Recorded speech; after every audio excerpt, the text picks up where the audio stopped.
புனித ராயப்பரின் மாபெரும் திருவிழாவை கொண்டாடி கொண்டிருக்கும் நந்தன்வால் நகர மக்கள் அனைவருக்கும் இந்த நகைச்சுவை கலந்த சிந்தனை பட்டிமன்றத்தை கடந்த ஆண்டோடு விட்டுவிடக்கூடாது என்று பல போராட்டங்களுக்கு பிறகு தொடர்ந்து வருடம் இந்த ஊர் மக்களுக்கு உபயோகப்படும் வகையில் நடத்தியே தீருவோம் என்று இப்பட்டிமன்றத்துக்கு ஆதரவு தந்த அனைத்து பெரியவர்களுக்கும் ஊர் நிர்வாகிகள் அனைவருக்கும் மற்றும் புனித ராயப்பர் சமூக சேவா சங்கத்தினர் அனைத்து உறுப்பினர்களுக்கும் எங்கள் பட்டிமன்ற குழுவின் சார்பாக வணக்கத்தையும் நன்றியையும் தெரிவித்துக் கொள்கிறோம்.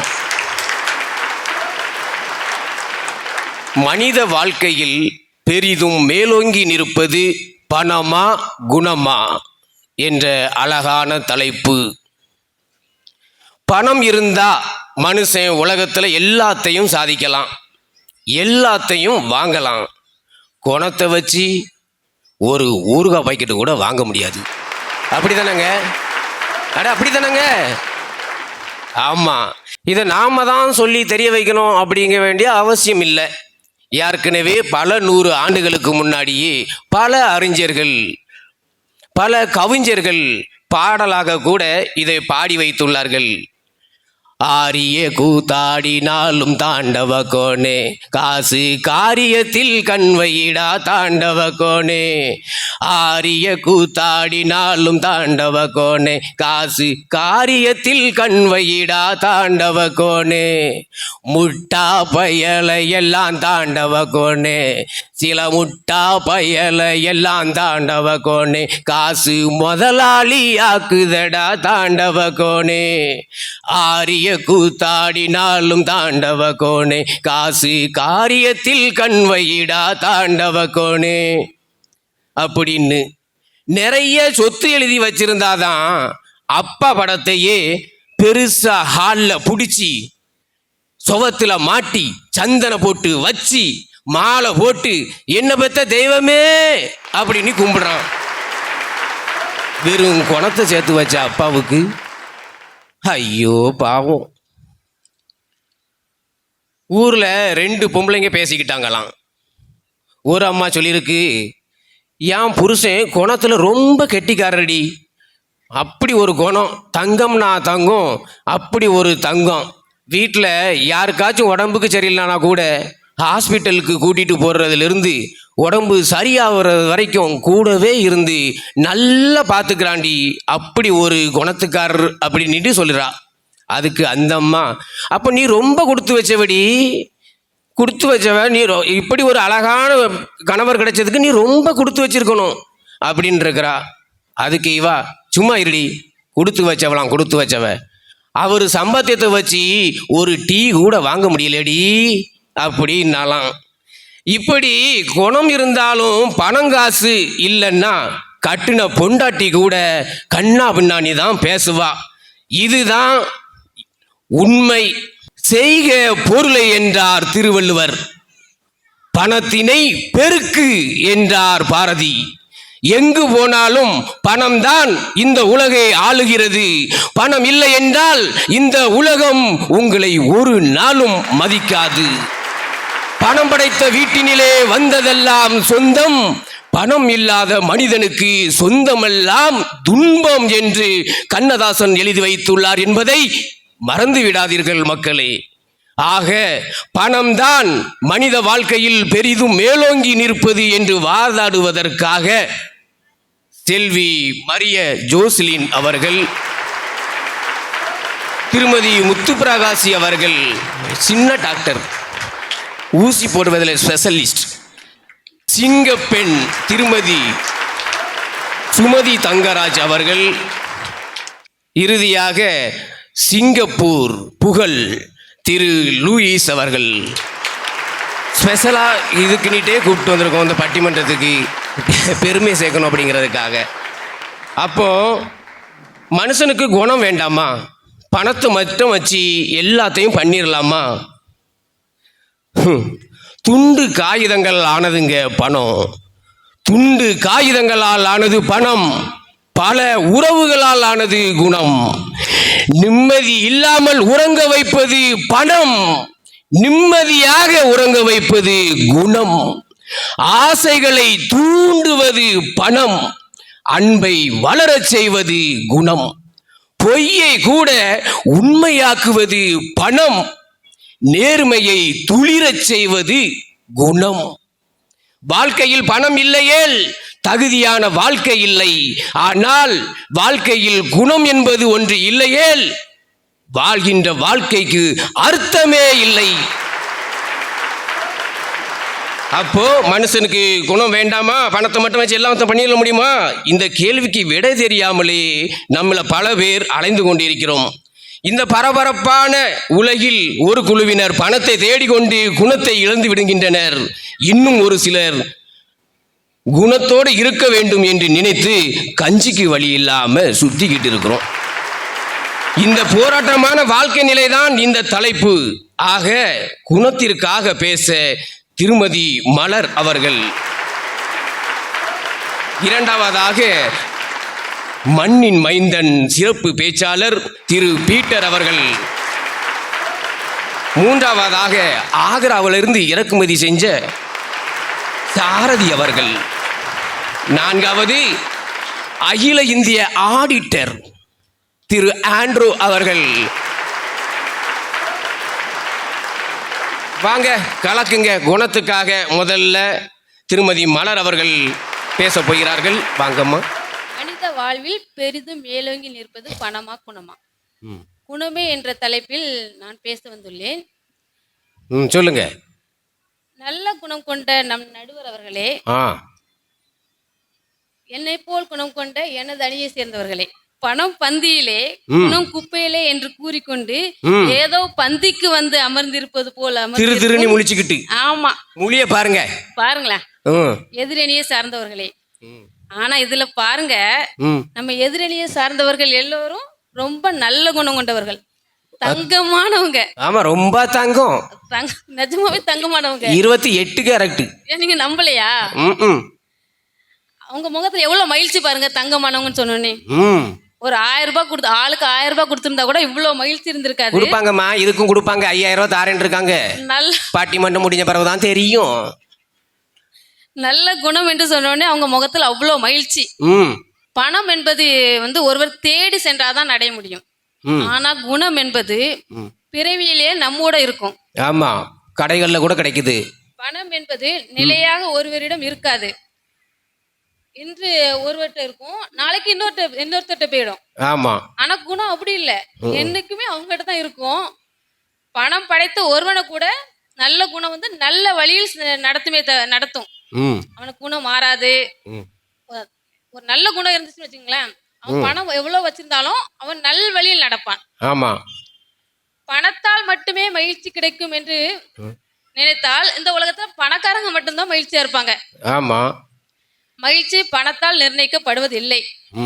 ஒருவரின் குணத்தாலும் அவருடைய மனத்தாலும் நிர்ணயிக்கப்படுகிறது.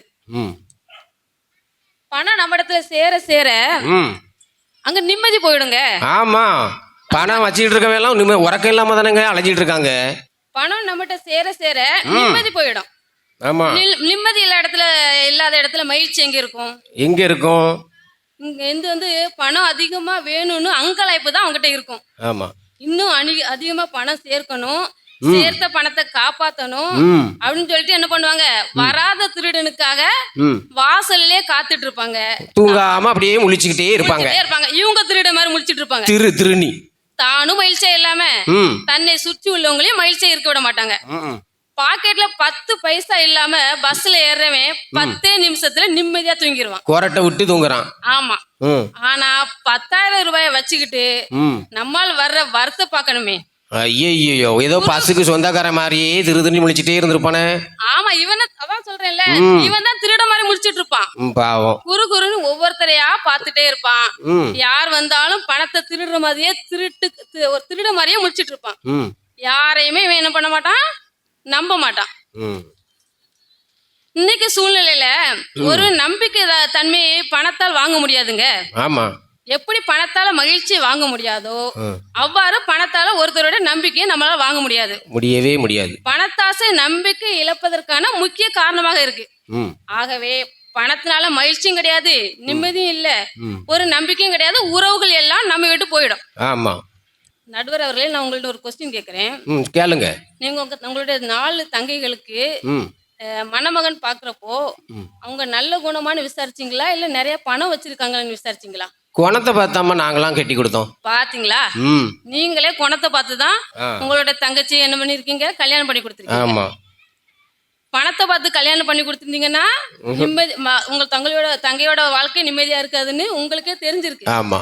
அதனாலதான் குணத்தை விசாரிச்சிருக்கீங்க, பணத்தை விசாரிக்கல. அதனாலதான் உங்களால நல்ல குணம் கொண்ட நடுவர் அவர்களே என்று கூறினேன். கல்யாணத்தை பணத்தை வச்சுதான் நடத்துறாங்க, நிறைய பணம் செலவு பண்ணி தான் நடத்துறாங்க. ஆனா அங்க மணமகளிடமும் நம்ம எதிர்பார்க்கறது என்னது? நல்ல குணம். ஆமா. ஒரு தரகர்ட்ட நம்ம ஒரு பொண்ணு பார்க்க சொல்றப்போ நம்ம என்ன சொல்றோம்? நல்ல குணம் உள்ள பொண்ணு வேணும், நல்ல குணம் உள்ள பையன் வேணும் தான் கேக்குறோம். இப்ப எங்கம்மா சொல்றாங்க எத்தனை பவுன் போடுவா? நீங்க விசாரிச்சீங்களா இல்லையா? அப்படிதானே இப்பெல்லாம் கேக்குறாங்க. இப்ப உள்ள காலத்துல எத்தனை பவுன் போடுவாங்கன்னு ஃபர்ஸ்ட் கேள்வி கேக்குறாங்க. பணத்தாலதான் நடத்துறாங்க. ஆனா அங்க மறைமுகமாக கேட்கப்படுவது நல்ல குணமா? பணம் என்பது வெளிப்படையாக கேட்கப்படுகிறது. மறைமுகமா நல்ல குணமா? எதிர்காலத்துல நம்ம பிள்ளைய நல்லா வச்சு காப்பாத்துவானா, இல்ல எதிர்காலத்துல நம்ம பையனை அந்த பொண்ணு நல்லா அனுசரிச்சு நடப்பாளா, குடும்பத்தோட ஒன்றித்து வாழ்வாளா அப்படி நாங்க கேட்கப்படுறது என்னது? மறைமுகமா. நம்ம ஒரு தரகர் நமக்கு ஒரு இது சொன்னாலும் அங்க ஊர்ல இருக்க 4 பேர்ட்ட போய் விசாரிப்பாங்க. அவன் நிறைய பணம் வச்சிருக்கானான்னு விசாரிக்க மாட்டாங்க. நல்ல குணமா? நான்லாம் பார்த்த அளவுல அப்படிலாம் இல்லம்மா. மாப்பிள்ளை என்ன பண்றாரு, என்ன சம்பளம் எடுக்காரு, பொண்ணுக்கு எத்தனை பவுன் போடுவிய, எத்தனை பவுன் ரொக்கம் தருவிய, அதுதான் ஃபர்ஸ்ட் கேள்வியே கேக்குறாங்க. குணத்தெல்லாம் பத்தி இப்ப யாரு கேக்குறா? பணத்துக்கு மட்டுமே முன்னுரிமை கொடுத்து கல்யாணம் நடந்ததுன்னு வச்சுக்கோங்களேன், அந்த இல்லற வாழ்க்கை ஒருபோதும் மகிழ்ச்சியா இருக்காது. முடியாது. கணவன் மனைவிக்குள்ள ஒற்றுமை இருக்காது, சண்டை சச்சரவு தான் இருக்கும். நீ பெரியவனா நான் பெரியவனாங்கிற சண்டை இருக்கும். பொண்ணு எவ்வளவுதான் கழுத்துல தங்க நகை போட்டுட்டு வந்தாலும் தங்க குணத்தோட இருக்கிற பொண்ணு வந்தாதான் அந்த குடும்பத்துல மகிழ்ச்சி இருக்கும். ஆமா. திருமணம் சொர்க்கத்தில் நிச்சயித்தாலும் ரொக்கத்தில் நிச்சயித்தாலும் அங்க முன்னுரிமை கொடுக்கப்படுகிறது குணத்துக்கு மட்டுமே. எதிரணியில பணம் என்று சொல்லிக்கொண்டு பேச வந்திருக்காங்கல்ல, இவங்களாம் பெருசா என்ன சொல்லிட்டு போறாங்க? என்ன சொல்லுவாங்க? குணத்தால எதையாவது வாங்க முடியுமா? பணத்தால தானே வாங்க முடியும். எல்லா இடத்திலும் பணம் வேணும்னு சொல்லுவாங்க. ஆனா நானும் அதை தான் சொல்றேன், பணத்தால எல்லா பொருளையும் வாங்கலாமே தவிர மகிழ்ச்சி ஒருபோதும் வாங்க முடியாது. ஒருவரின் நம்பிக்கையை வாங்கவே முடியாது. நடுவர் அவர்களே, நீங்க கூட சொன்னீங்க உங்ககிட்ட 2 ரூபாய் கூட இல்லாம ஊறுகாய் வாங்க முடியுமா? என்ன நம்ம அதை ஊறுகாய் வாங்கி இப்ப கஞ்சி குடிக்க போறது கிடையாது, சைடிஸ்டுக்கு உதவும்ல. அதனாலதான் நீங்க ஊறுகாய் சொன்னீங்கன்னு நினைக்கிறேன். பணத்தை வச்சு ஊறுகாய் வேணா வாங்கலாம், ஒருபோதும் மகிழ்ச்சியை வாங்க முடியாது. அதனால எல்லா விஷயத்திலுமே பணம் நம்ம கிட்ட இருந்தா கூட நம்மளோட குணம் தான் மேலோங்கி நிற்குதுன்னு நான் சொல்றேன். பணம் ஒருத்தட்ட நிலையா நிக்காது நடுவர் அவர்களே. இன்னைக்கு என்கிட்ட இருக்கும், நாளைக்கு உங்ககிட்ட வந்துடும், இப்படி மாறி மாறி போயிட்டே இருக்கும். எப்படி ஒரு மாறி மாறி போற ஒண்ணு நம்ம வாழ்க்கையில மேலோங்கி நிற்க முடியும்? ஆனா குணம் அப்படி இல்லை, என்னைக்குமே நம்மகிட்ட தான் இருக்கும். இவன் இன்னைக்கு அன்பானவன், நாளைக்கு இவன் ஆபத்தானவன் நம்மள சொல்ல போறது கிடையாது. அன்பானவன் என்னைக்குமே அன்பானவன் தான். ஆமா.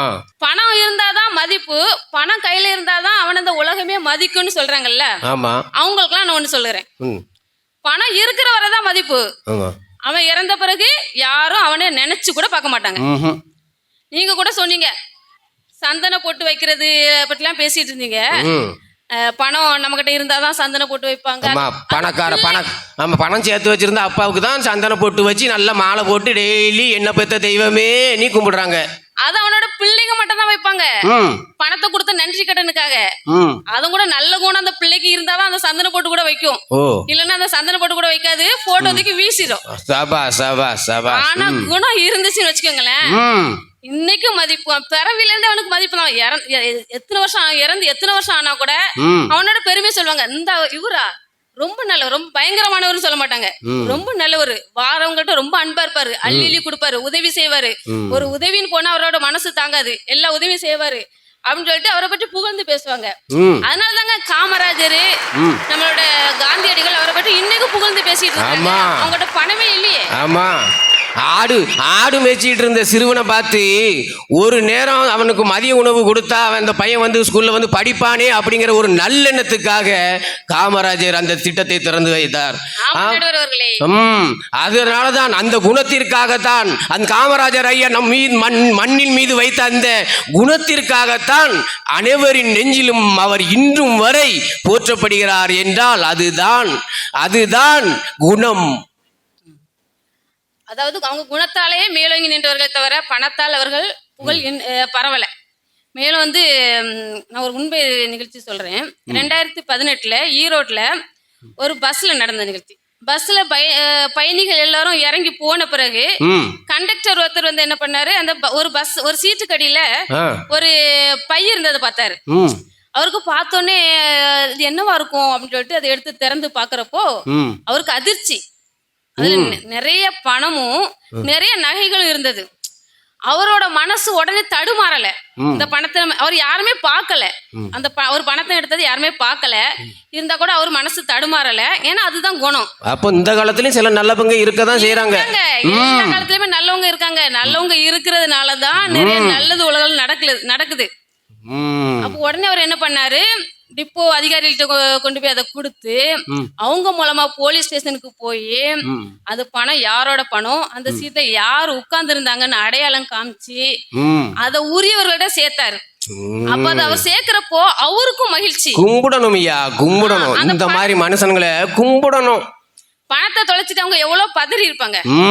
அதை கிடைச்சோடனே அவங்களுக்கு எவ்வளவு மகிழ்ச்சி. பிறகு இந்த மாதிரி இருக்கிறவங்க குணத்தால மேலோங்கி இருக்கிறவர்கள் எவ்வளவு பேரை நம்ம வந்து உதாரணத்துக்கு சொல்லிட்டே போலாம். மேலும் கொரோனா டைம்ல வந்து எவ்வளவு டாக்டர்ஸ் வந்து நம்ம அவங்களோட உயிரை வந்து துச்சமென மதிச்சு நிறைய பேரோட உயிரை காப்பாத்துறாங்க. ஆமா, அதுக்கு தானமா டாக்டர் நம்ம கடவுள்னு சொல்றோம்.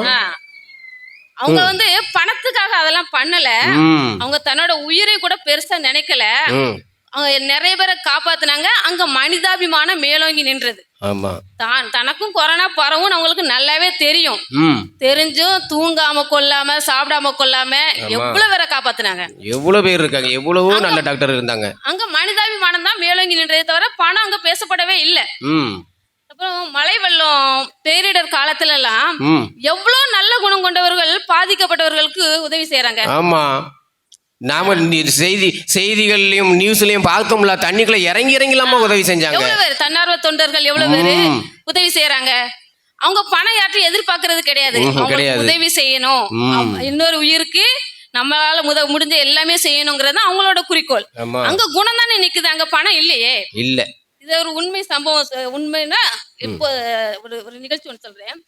சிங்கப்பூர் தொழிலதிபர் பாலகிருஷ்ணன் அவங்க வந்து திசைவலை அருகில் உள்ள தலைவன் விலையை சேர்ந்தவங்க.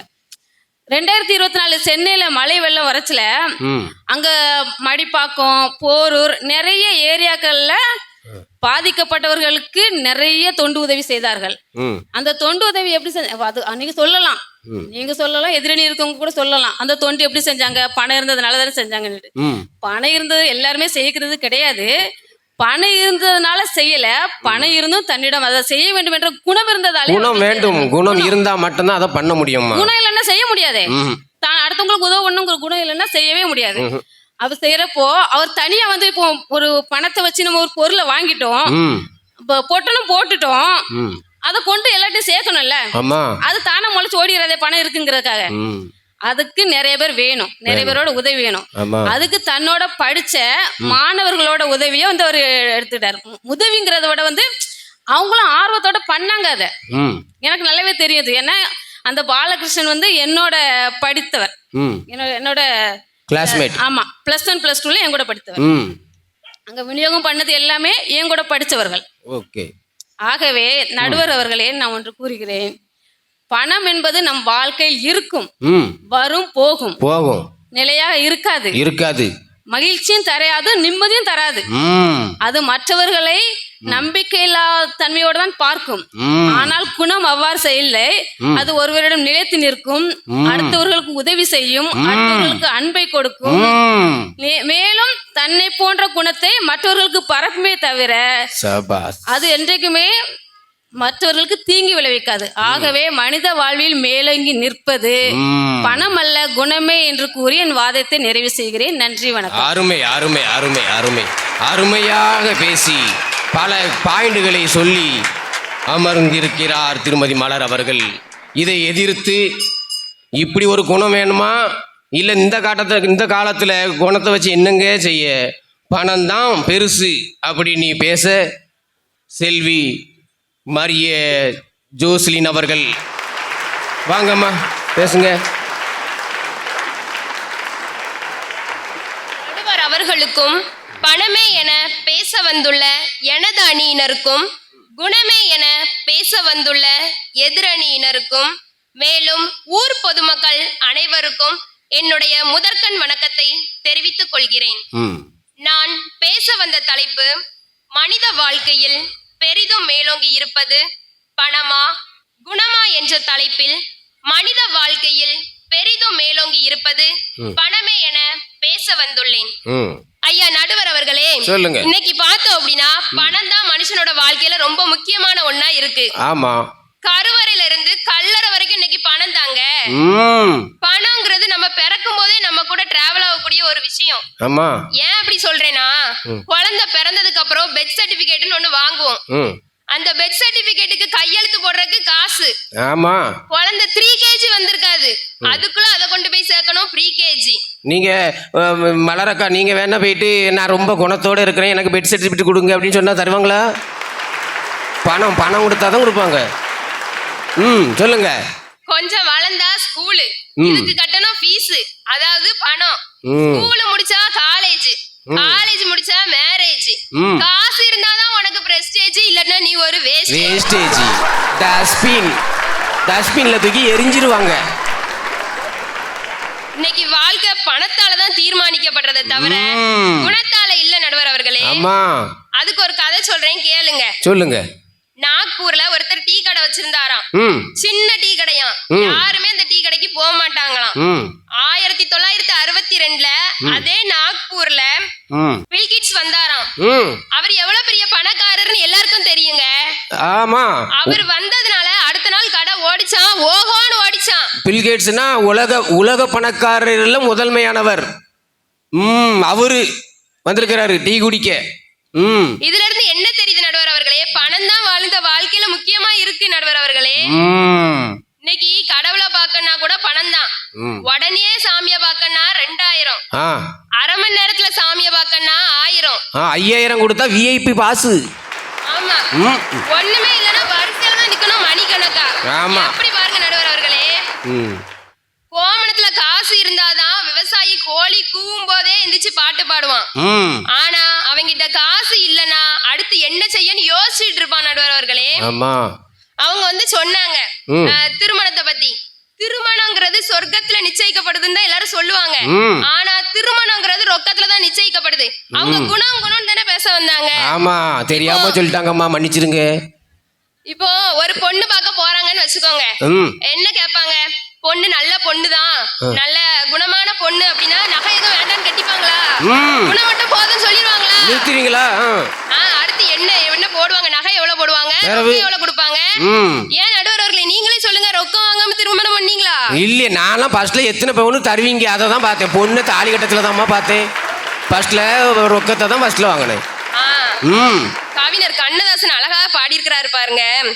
உயர்ந்த இடத்தில் இருக்கும் போது உலகம் உன்னை மதிக்கும், உன் நிலைமை கொஞ்சம் இறங்கி வந்தால் நிழலும் கூட மிதிக்கும் அப்படின்னு பணம் தான் முக்கியம்னு அழகா பாடி இருக்கிறாரு.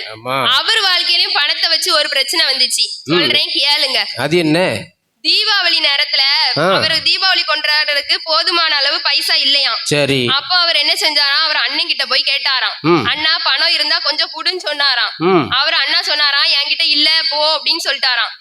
அவர் வந்து சோகத்துல என்ன செய்ய அப்படின்னு சொல்லிட்டு இருந்தாராம். அப்ப பார்த்து அவருக்கு வந்து ஒரு போன் வந்துச்சாம். பழனி தேவஸ்தானத்துல இருந்து. போன்ல என்ன தெரியுமா சொன்னாங்களா, நீ வந்து ஒரு நிகழ்ச்சிக்கு இப்ப உடனே பாட்டு பாடணும் அப்படின்னு சொன்னாங்களாம். அவர் என்ன பாட்டு தெரியுமா பாடினாராம்? நீங்களே சொல்லிருங்க. அண்ணன் என்னடா தம்பி என்னடா அடடா. அவசரமான உலகத்திலே ஓஹோ. ஆசை கொள்வதில் அர்த்தம் என்னடா காசில்லாதவன் குடும்பத்திலே அப்படின்னு பாடினாராம். அப்ப இந்த பாட்டுலாம் அவருக்கு இப்படிதான் உருவாச்சா? ஆ. ம். அப்போ அவருக்கு என்ன அந்த நேரத்துல பணம் தானே தேவைப்பட்டுச்சு, குணமா தேவைப்பட்டுச்சு. பிறவு. திருவள்ளுவர் அழகா திருக்குறள்ல சொல்லியிருக்கிறாரு பாருங்க, ம். அருள் இல்லாருக்கு அவ்வுலகம் இல்லை, ம். பொருள் இல்லாருக்கு இவ்வுலகம் இல்லாகி யாங்குன்னு சொல்லியிருக்கிறாரு. ம். இதுல பொருள்னு சொன்னது பணம் தான். ம். பணம் இல்லைன்னா இந்த உலகமே இல்லைங்க. இல்லவே இல்ல. சித்தப்பா கேட்டுக்கிடுங்க, அடுத்தல நீங்க தான் பேசணும். தூங்கிறாதுங்க. ஆ. இது மட்டும் இல்லாம இலக்கண இலக்கியங்கள் புராண கதைகள் எல்லாத்துலயுமே மனுஷ வாழ்க்கையில பணம் தான் முக்கியம்னு சொல்லி பணம் பணம் பணம் பணம் பணம். அது பணத்துக்கு தானே இவ்வளோ நேரம் ஏழெல்லாம் விட்டீங்க. 3 மணி நேரம் பணம் பணம் கண்டுட்டு லாஸ்ட்ல இப்போ குணத்துக்கு பேச வந்திருக்கீங்க. ம். இன்னைக்கு மனுஷன் ஆபீஸ்க்கு ஓடுறான், வேலைன்னு ஓடுறான், ம். அங்க ஓனர் சொல்றது எல்லாத்தையும் செய்யறான். ம். மாசம் பிறந்தா சம்பளத்தையும் வாங்கிடுறான். ம். சம்பளத்தை வாங்கினோடனே தாள்ல எடுத்து பார்க்கான், அவனுடைய முகம் தெரியுதான்னு பாக்குறான். ஆனா முதல் தாள்ல தெரியுது மளிகை கடைக்காரருடைய முகம் தெரிஞ்சிச்சு. ம். 2வது தாள்ல தெரியுது பால்காரருடைய முகம்.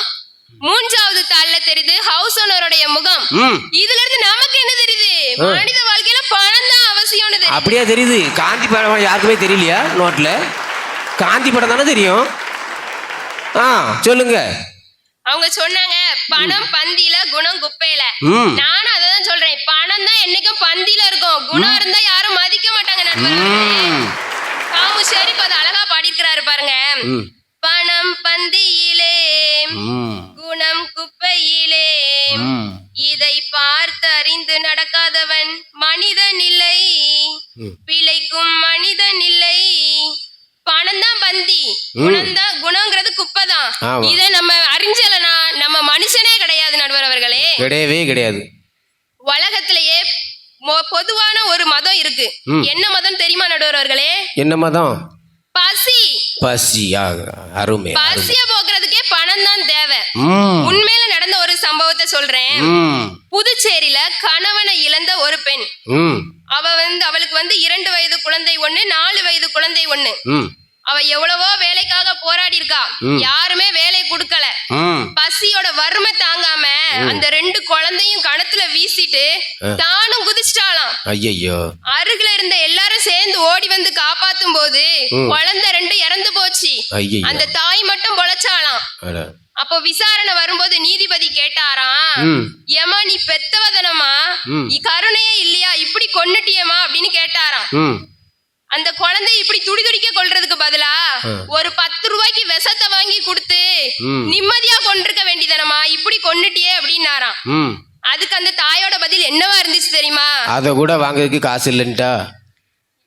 ம். நீதிபதி அவர்களே, என் கையில 10 ரூபாய் இருந்திருந்தா என் பிள்ளைக்கு நான் விஷத்தையா கொடுத்திருந்திருப்பேன், அடடா. பாலை அல்லவா கொடுத்திருப்பேன்னு சொன்னாலாம். என்ன ஒரு தாயின் தவிப்பு.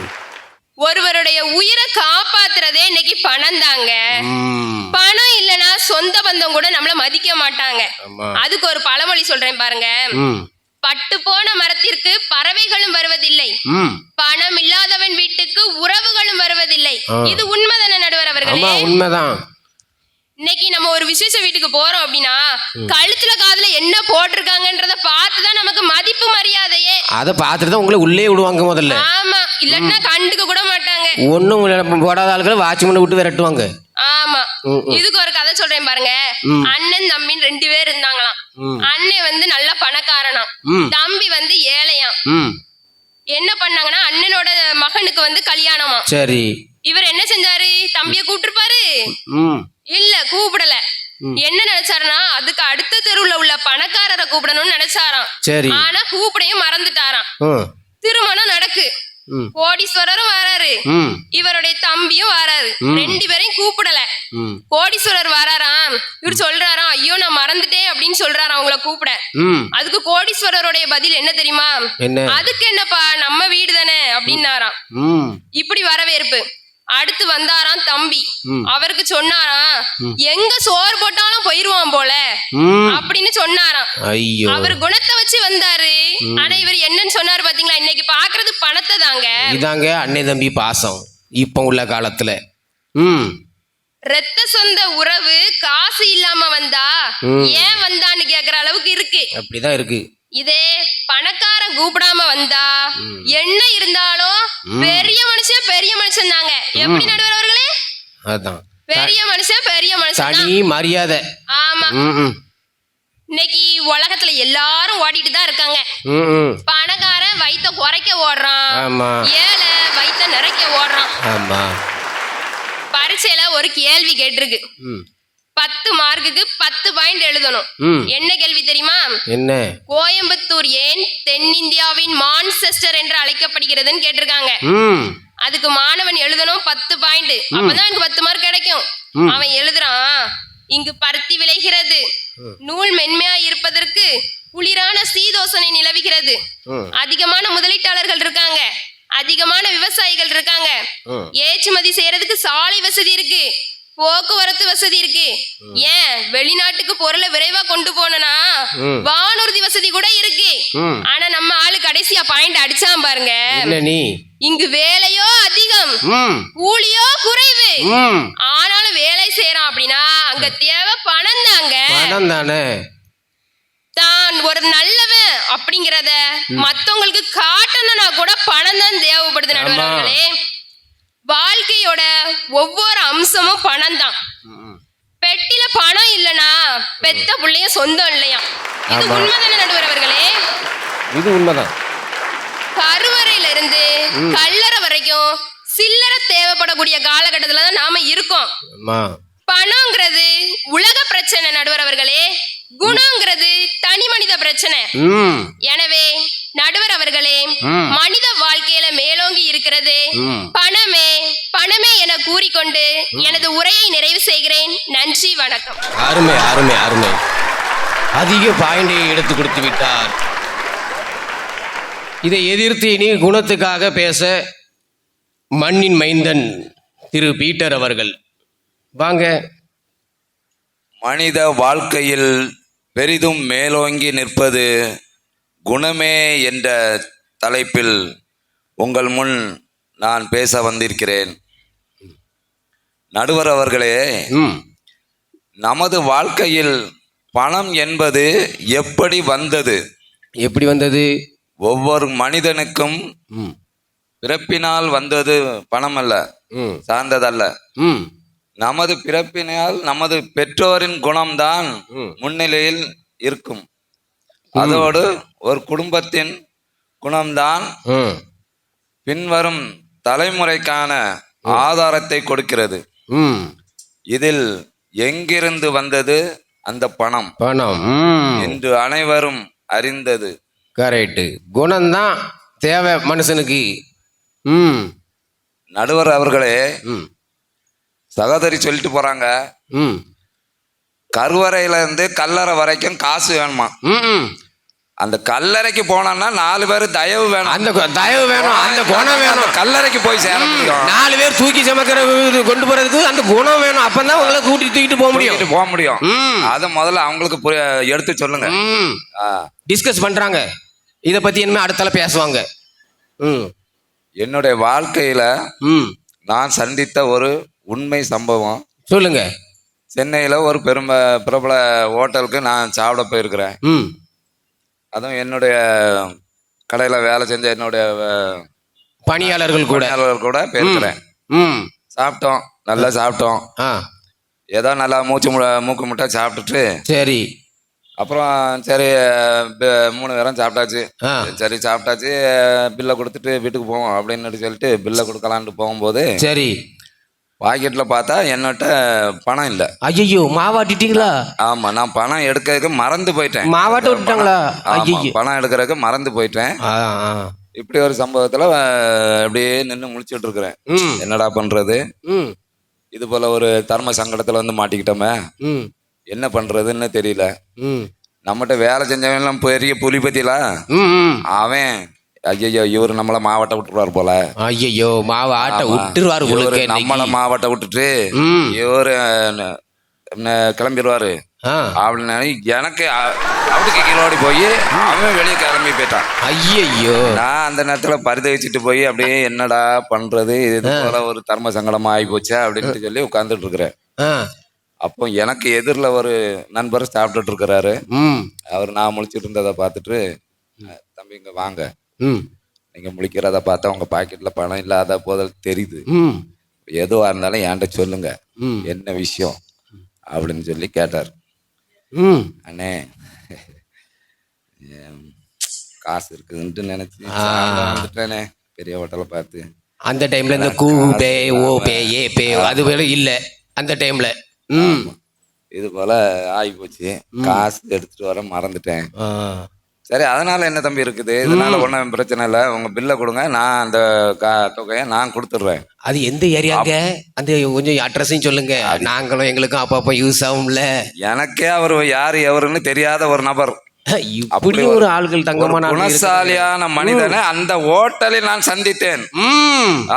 அந்த ஹோட்டலில் சந்தேன். இது போல ஒரு மனிதனை, குணம் என்பது ஒரு பெரிய விஷயம் இல்லையா? அங்க எனக்கு பணம் பெருசா இருக்கல, குணம் தான் பெருசா. குணம் தான். நான் அந்த குணத்தை தான் அங்க பார்த்தேன். நடுவர்களே, இன்னொரு விஷயம் நான் சொல்றேன். இதுவும் ஒரு என்னுடைய நெருங்கிய நண்பர். எல்லாமே உண்மை சம்பவம் தான். வாழ்க்கையில் நடந்தது, எதுவுமே கதையா எடுத்து சொல்லல. வாழ்க்கையில் உங்க முன்னாடி சொல்லிட்டு சொந்த வாழ்க்கையில் நடந்த குணத்துக்கு எப்பேற்பட்ட குணவாதிகள் இருக்கிறார்கள் இந்த நாட்டிலும் இருக்கிறார்கள் என்கிறத எல்லாரும் உணரணுங்கிறதுக்காக இந்த உண்மை சம்பவத்தை எல்லாம் நான் சொல்லிட்டு இருக்கிறேன். ஒரு குழந்தைக்கு வெள்ளை அணுக்கள் குறைவால ரத்தம் தேவைப்படுது. அப்போ இப்படி குழந்தைக்கு உடம்பு தெரியல, என்ன பண்ணுறேன்னு தெரில, ரத்தம் கேட்குறாங்க, இத்தனை யூனிட் வேணுமா, என்ன பண்ணுறேன்னே தெரில, நம்மகிட்ட காசும் இல்லை பணமும் இல்லை அப்படின்ட்டு சொல்லி அவங்க பெற்றோர் பரிந்து வச்சுட்டு இருக்கிறாங்க. அப்போ நான் எனக்கு தெரிஞ்ச ஒரு நண்பர்கிட்ட, தம்பி இந்த மாதிரி ஒரு விஷயம், ஏதாவது உதவி செய்ய முடியுமா அப்படின்னா, ஏன்னா இதுக்கு போய் என்ன கவலைப்படுறீங்க, ரத்தம் தானே வேணும், நான் ஏற்பாடு பண்ணுறேன் அப்படின்னு சொல்லிட்டு ஒரு போன் கால் தான் பண்ணாங்க. நடுவர் அவர்களே, ஒரு போன் கால் தான் பண்ணாங்க. இன்னைக்கு நம்ம கால்ல முள்ளு குத்தி ஒரு சொட்டு ரத்தம் போனா கூட ஐயோ ஐயோ என் காலே போச்சு, என் வாழ்க்கையே போச்சு, நான் செத்தேன் அப்படின்னு சொல்லி தவிச்சுக்கிட்டு இருக்கிற காலத்துல 3 நபர், ஒரு மணி நேரம் கூட ஆகல, 3 நபர் ரத்த தானம் பண்றதுக்காக வந்திருந்தாங்க. இப்படியும் குணம் உள்ள மனிதர்கள் இருக்கதாங்க செய்யறாங்க. இது இந்த ஒரு சான்று போதாதா குணத்திற்கு? நடுவர்களே சொல்லுங்க, இந்த ஒரு சான்று போதாதா? போதும், உங்க அணி எங்கேயோ போயிட்டு இது. நடுவர் அவர்களே, நம்மளுடைய கர்ம வீரர் காமராஜர் பணத்தால நம்ம மத்தியில பேர் வாங்கி நிக்கல, அவருடைய குணத்தால தான் இன்றும் என்றும் நம்ம உலகம் உள்ள இன்னைக்கு காமராஜர் பேரோட தான் இருக்கிறாருன்னா அவர் குணம்தான். அவர் பணமோ சொத்தோ சொம்மோ சேர்த்து வைக்கல, அந்த குணத்தை சேர்த்ததுனாலதான் உலகம் முழுக்க இருக்கிறாங்க. இறந்துருக்கச்சுல 60 ரூபாயோ இவ்வளவுதான் இருந்திருக்கு மனுஷன் பாக்கெட்ல. ஆமா, 2 வேஷ்டி. அப்படிப்பட்ட மனுஷன், அவர் குணத்தாக, அந்த குணத்துக்காகத்தான் இவ்வளவு மனிதர்கள் கூட்டம். நடுவர் அவர்களே, நம்ம மாவட்டத்திலே கூட ஒருத்தர் இருக்காரு, நம்ம ஒரு ஆசிரியர். அதாவது நெல்லை மாவட்டத்தை சேர்ந்த கரிவேலங்குளம் என்ற சிறிய கிராமத்தில் பிறந்தவர். எப்படியெல்லாம் படித்து ஒரு பெரிய நிலையில் இருந்த சமூக சேவை செய்த ஒரு பெரியவர். பாலம் கல்யாண சுந்தரம். இதில் எத்தனை பேருக்கு தெரியும் பாலம் கல்யாண சுந்தரம்? கிட்டத்தட்ட யாருக்கும். நடுவர் அவர்களே, அவர்கள் வேலை செய்த மொத்த தொகையும் ஏழை குழந்தைகளுக்காக பள்ளி படிப்பு செலவிற்காக மொத்த காசையும் வழங்கி இருக்கிறாங்க. பாலம் கல்யாண சுந்தரங்கிறவங்க. அப்படி சில மனிதர்கள் நல்லவர்கள் இருக்கத்தான் செய்கிறார்கள். ஆமா, நம்ம அன்னை தெரேசா அவர்களுக்கு பிறகு அவங்க ஒரு நோபல் பரிசு கொடுக்கறதா இருந்திருக்காங்க. அது அதை விடவும் முக்கியமான ஒரு பரிசு கொடுத்துருக்காங்க. அந்த பரிசு தொகை 30 கோடி. 1 ரூபா 2 ரூபா இல்ல, 30 கோடி ரூபா. அந்த 30 கோடி ரூபா பரிசையும் அதே போல ஏழை குழந்தைகளுக்கவே தானமா கொடுத்துருக்காங்க. இது ஒரு நல்ல குணம் கிடையாதா? இவங்க எல்லாம் குணத்தை பற்றி பேசுறாங்க. குணத்தை வச்சு என்ன செய்ய முடியும் அப்படின்னு சொல்லி கேக்குறாங்க. இதெல்லாம் நம்ம எத்தனையோ 1000 குழந்தைகள் படிக்குது, இது ஒரு குணம் கிடையாதா? இதுதான் மனித வாழ்க்கைக்கு தேவை. ஆமா. நடுவர் அவர்களே, எனக்கு பொண்ணு தரும்போது கூட என் குணத்தை வச்சு தான் என் மனைவி அங்க எனக்கு கட்டி கொடுத்தாங்க. அது உங்களுக்கு தெரியுமா? இன்னைக்கு தான் நான் சொல்றேன். ஆமா, என் மனைவி என்ன இருக்காங்க, பணத்துக்காக பாத்தீங்களா குணத்துக்காக பாத்தீங்களான்னு சொல்லி கேட்டு பாருங்க. ஆமா, என்னுடைய குணம் தான். அப்ப இப்ப வீட்டுக்கு போன உடனே ஆமா, இப்ப வீட்டுக்கு போன உடனே நகையெல்லாம் கலத்தி திரும்ப கொடுத்துருங்க. என் சகலப்பாடி போய் அங்க போய் சொல்லியிருக்காரு. ஆமா, குணத்துல ரொம்ப சிறந்தவர், வல்லவர், நல்லவர் அப்படின்லாம் சொல்லி என்னுடைய குணத்தை சொன்னதுனால தான் என்னுடைய மனைவி கூட என்ன திருமணம் செய்திருக்காங்க. பார்த்துடுங்க. ஆமா, நடுவர் அவர்களே, பணம் என்பது பொங்கி வர்ற பால் மாதிரி. ஆமா, பொங்கி வர்ற பால் மாதிரி. அது பால் பொங்கும் போது மகிழ்ச்சியாக தான் இருக்கும். அது போலதான் பணம். ஆனா குணம் என்பது பிழிந்து எடுக்கிற தேன் மாதிரி. ஆஹா, அமுதம். பிழிய சுவையை தான் தரும், தவிர அமுதத்தை தரும். அன்பையும் சுவையை தான் தரும். பிழிஞ்சு சுவைக்கலாம். அது போலதான் நடுவர்களே குணம். அந்த குணம் என்பதை இது நமக்கு குணம்தான் மனித வாழ்க்கைக்கு மேலோங்கி நிற்பது குணம்தான் என்பதை இங்கே நான் பதிவு செய்து கொண்டு என்னுடைய உரையை முடிக்கிறேன். நன்றி, வணக்கம். ஆஹா, அருமை அருமை. பால் பணம் புளித்து போகும் பால் போலும், குணம் அமுதத்தை அமுத சுவையை தந்து கொண்டே இருக்கும் தேன் போலும் என்று அழகான பாயிண்டுகளை எடுத்துரைத்த மண்ணின் மைந்தன் பீட்டர் அவர்களுக்கு அனைவரும் சார்பில் ஒரு கைதட்டை கொடுத்து விடுங்கள். இதனை எடுத்து பணத்திற்காக பேச குட்டி டாக்டர் ஊசி ஸ்பெஷலிஸ்ட் முத்துப்பிரகாசி, திருமதி முத்துப்பிரகாசி அவர்கள் வாங்கம்மா.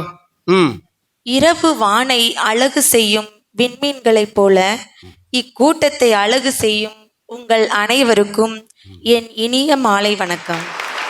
இலக்கை நோக்கி பறக்கும் பறவைகளுக்கு சிறகுகள் பளிப்பதில்லை என்றும் சிரித்த முகத்துடன் நம்மை வழிநடத்தி கொண்டிருக்கும் நம் நடுவர் அவர்களுக்கும், பணங்கள்தான் நம் வாழ்வை மாற்றும் வண்ணங்கள் என பணம் பற்றி பேச வந்திருக்கும் என் இனிய அணிக்கும், பணம் பந்தியிலே குணம் குப்பையிலே என்று தெரிந்தும் குணம்தான் பெரிது என்று வாதாட வந்திருக்கும் என் எதிர் அணியினர் குப்பையை கிண்டி கொண்டிருக்கும் உங்கள் அனைவருக்கும் என் மாலை வணக்கத்தை தெரிவித்துக் கொள்கிறேன்.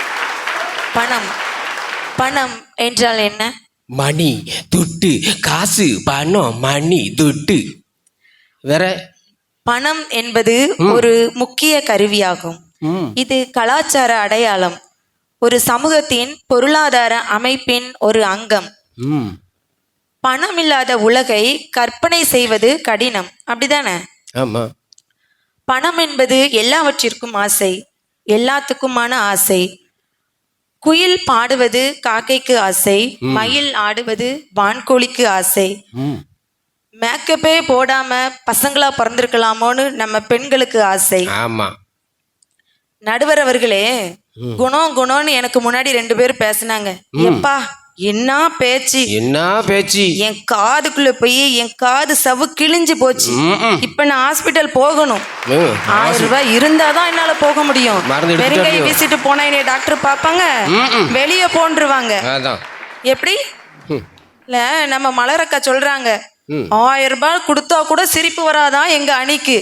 இல்ல நான் கேக்குறேன், கொரோனா டைம்ல எல்லாரும் வந்து கஷ்டப்பட்டு உழைச்சாங்க, டாக்டர்ஸ் நர்சஸ்லாம் நல்ல மனசோட உழைச்சாங்கன்னு சொன்னாங்க. நான் கேட்கிறேன் நடுவர் அவர்களே, அதே டைம்ல தானே எல்லாரையும் தடுப்பூசி போட சொன்னாங்க. இதுல எத்தனை பேர் தடுப்பூசி போட்டிருப்பீங்க? குணமா சொல்லி பார்த்தாரு, யாராவது ஒருத்தர் கேட்டீங்களா? 1000 ரூபாய் கொடுத்தா சிரிப்பு வருதான். அப்ப மட்டும் கியூல நின்னாங்க.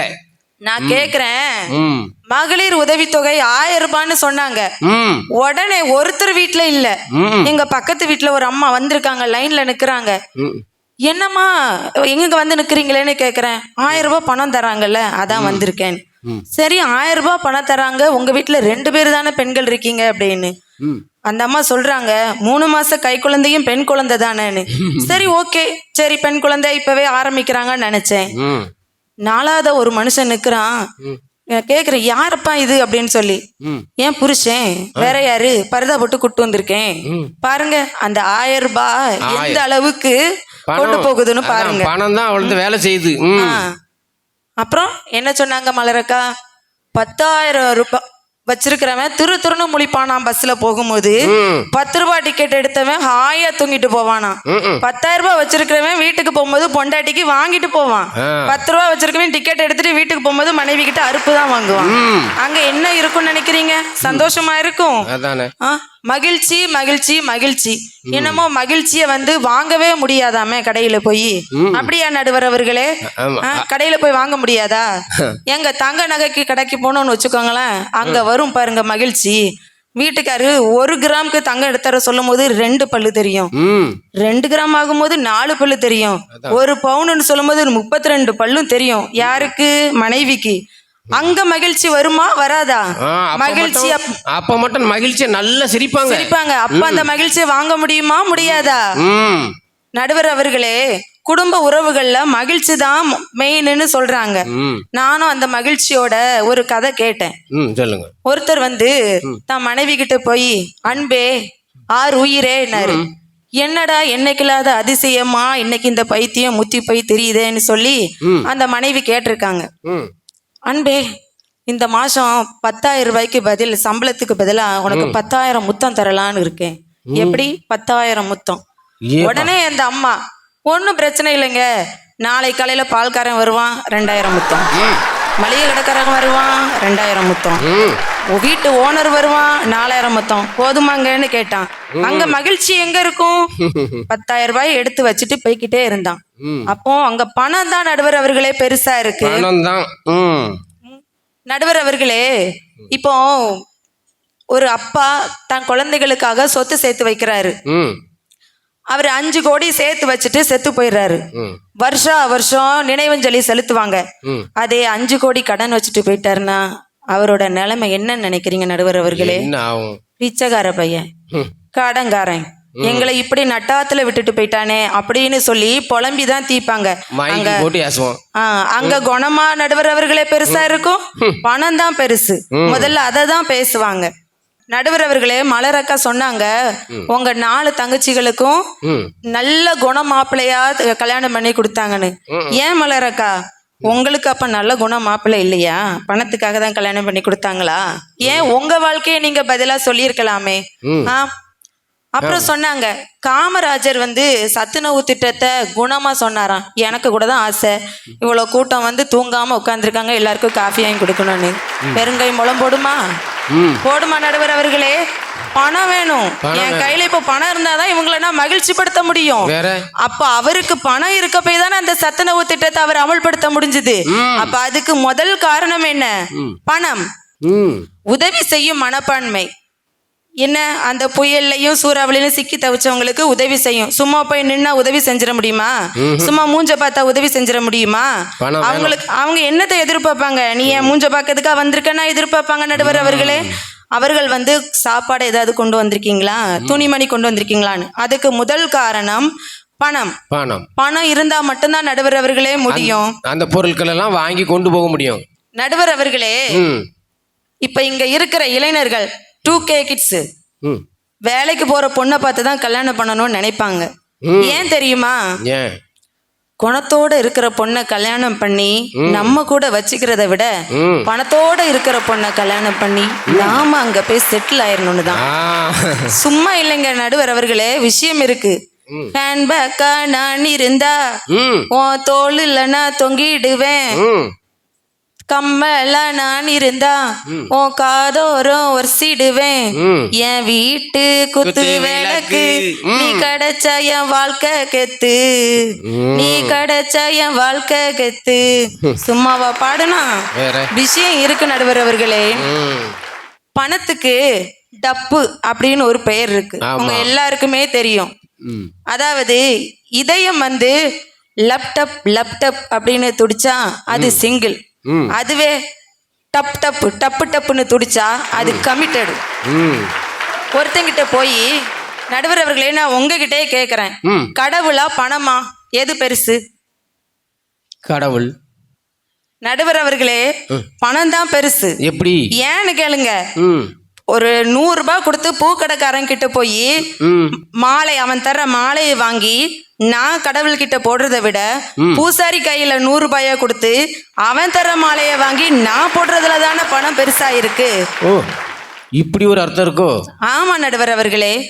நடுவர் அவர்களே, ஒரு வெளிநாட்டுக்கு போய் ஒரு இளைஞன் சம்பாதிக்கிறான். அவன் வந்து அங்க இருந்துட்டு தனக்கு பிறந்த குழந்தைய வாட்ஸ்அப்ல வீடியோ கால்ல பாக்குறான். இது என்ன அவனுக்கு தலை எழுத்தா? எதுக்காக அவன் அங்க போறான்?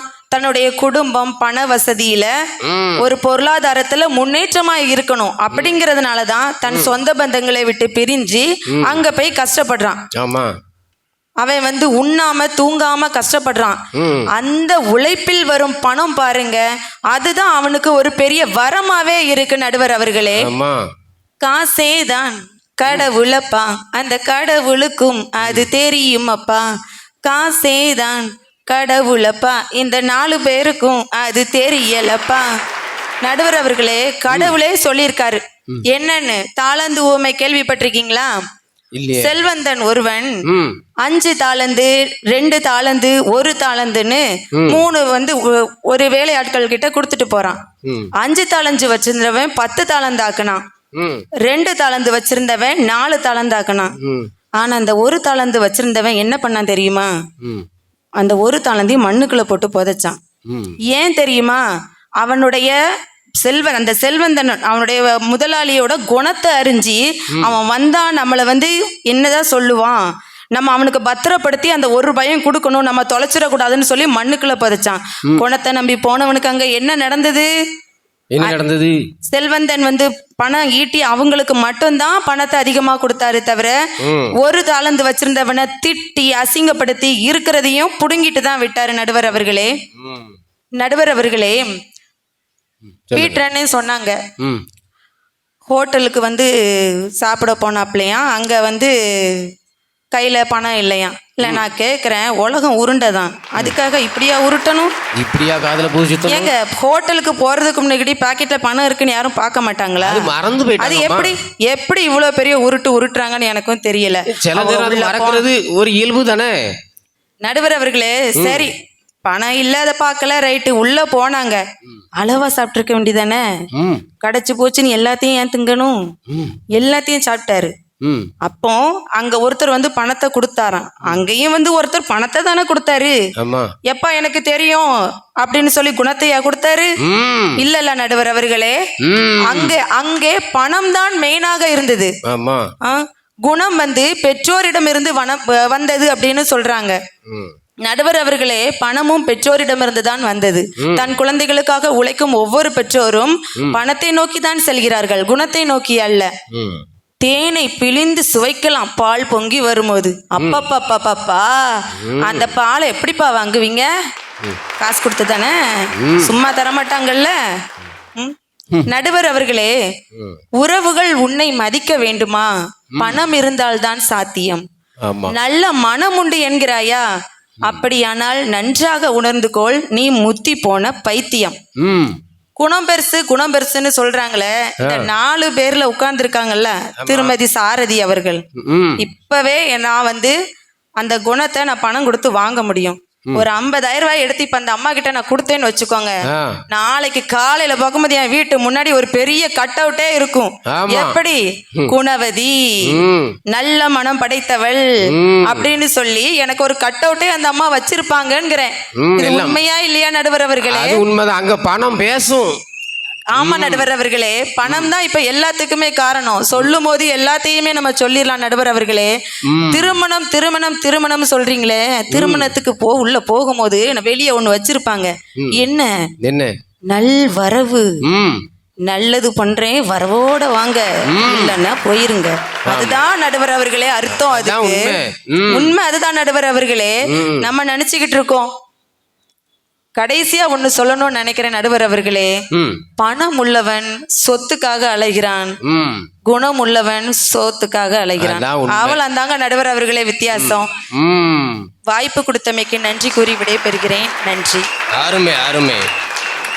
அழகான பாயிண்ட்கள் எல்லாம் எடுத்து நகைச்சுவையோடு கூடிய பேச்சோடு நிறுத்தியிருக்கிறார் முத்துப்பிரகாசி அவர்கள். இதனை எதிர்த்து ஆக்ரா இறக்குமதி சாரதி வாங்க. அனைவருக்கும் வணக்கம். ம் என்னையா பணம் பணம்னு மணி 1:30 பியாயா பேசிட்டு இருக்கானுங்க. அம்மா தேவையில்லாம நம்ம நடு ராத்திரில கிடந்துக்கிட்டு பணம்னு குவிட்டு கிடக்குறாங்க அம்மா. நடுவர் அவர்களே, ம் அர்ப்பனுக்கு வாழ்வு வந்தா ஓ அர்த்தராத்திரில அதுதான் அதுதான் இந்த அர்த்தமோ? நடுவர் அவர்களே, ம். அர்ப்பனுக்கு வாழ்வு வந்தா அர்த்தராத்திரில கொடை பிடிப்பான். ம் நல்ல உள்ளம் கொண்டவர்கள் தான் இந்த அர்த்தராத்திரில இந்த பட்டிமன்றத்தை கேட்பான். ம் நம் ஊர் மக்கள் நல்ல உள்ளம் கொண்டதால தானே இவ்வளவு நேரமா உட்கார்ந்து நம்ம பட்டிமன்றத்தை கேட்டுட்டு இருக்காங்க. நடுவர் அவர்களே, இவர்களுக்கு பணம் கொடுத்தீர்களா? அதுதான் இதுக்கு முன்னாடி பேசல முத்துப்பிரகாசி அவர்கள் வந்த உடனே சொன்னாங்களம்மா, அதட்டி வேற சொன்னாங்கல்ல, கை தட்டுங்க, தந்திருக்கோம்ல, கை தட்டுங்க. கை தட்டதுக்கும் குணம் வேணும் நடுவர் அவர்களே. பேசல உடனே வேற என்ன பாருங்க, பழம் வேற கொடுத்துட்டாங்க, கை தட்டுங்க. நம்ம தங்கை ஜோஸ்லின் அவர்கள் சொன்னாங்க, பில்கேட்ஸ் அவர்கள் நாக்பூருக்கு வந்தார்களாம். ஆளே இல்லாத டீ கடையில டீ குடிச்சாங்களாம். அதனாலதான் அவங்க டீ கடை பெரிதும் பேசப்பட்டதாம். நடுவர் அவர்களே, பில்கேட்ஸ் அவர்கள் இருக்கிற பணத்துக்கு அவர் 5 ஸ்டார் ஹோட்டலுக்கு போயிருக்கலாமே. அவர் ஏமா அந்த ஒத்தடி பாதையில வந்து டீ குடிக்கணும்? ஏன் நடுவர் அவர்களே, அவரு நாக்பூர்ல இருக்கிற ஆளே இல்லாத டீ கடையில போய் டீ குடிக்கலாம். ஏமா அங்க போய் ஓட்ட போறாரு? நடுவர் அவர்களே, அவருக்கு மனதளவுல நல்ல குணம் இருந்ததாலதான் போற போக்குல இருந்த டீ கடைய பார்த்துட்டு, ஐயோ பாவம், நம்ம இதுல இறங்கி இவருக்கு டீ குடிச்சா இவருக்கும் வருமானம் கிடைக்கும், நமக்கும் வயிறு பசி ஆரந்தான அந்த பேசிக்காரல இருந்து அவரு டீ கடையில கால வச்சாரு. அப்ப குணத்துக்காக தான் அவர் வந்து இறங்கி இருக்காரு. அது மட்டும் இல்ல நடுவர் அவர்களே, பில்கேட்ஸ் அவர்கிட்ட பணம் இருந்தாலும் அவர் தன்னுடைய வருமானத்துல 40% ஏழை எளிய மக்களுக்காக நன்கொடையா கொடுத்திருந்தாரு. இந்த குணம் யாருக்கு இருக்கு நடுவர் அவர்களே? அதுக்கப்புறம் ஜோஸ்லின் அவர்கள் சொன்னாங்க, பணத்துல பால்காரம் முகம் தெரியுதான், காலையில எந்திரிச்சதும் பால்கார முகம் தெரியுதான், அரிசி கடைக்கார முகம் தெரியுதான், ஆனா அதுல சிரிச்சுக்கிட்டே இருக்கிற காந்தி தாத்தா முகம் மட்டும் தெரியவே இல்லையா?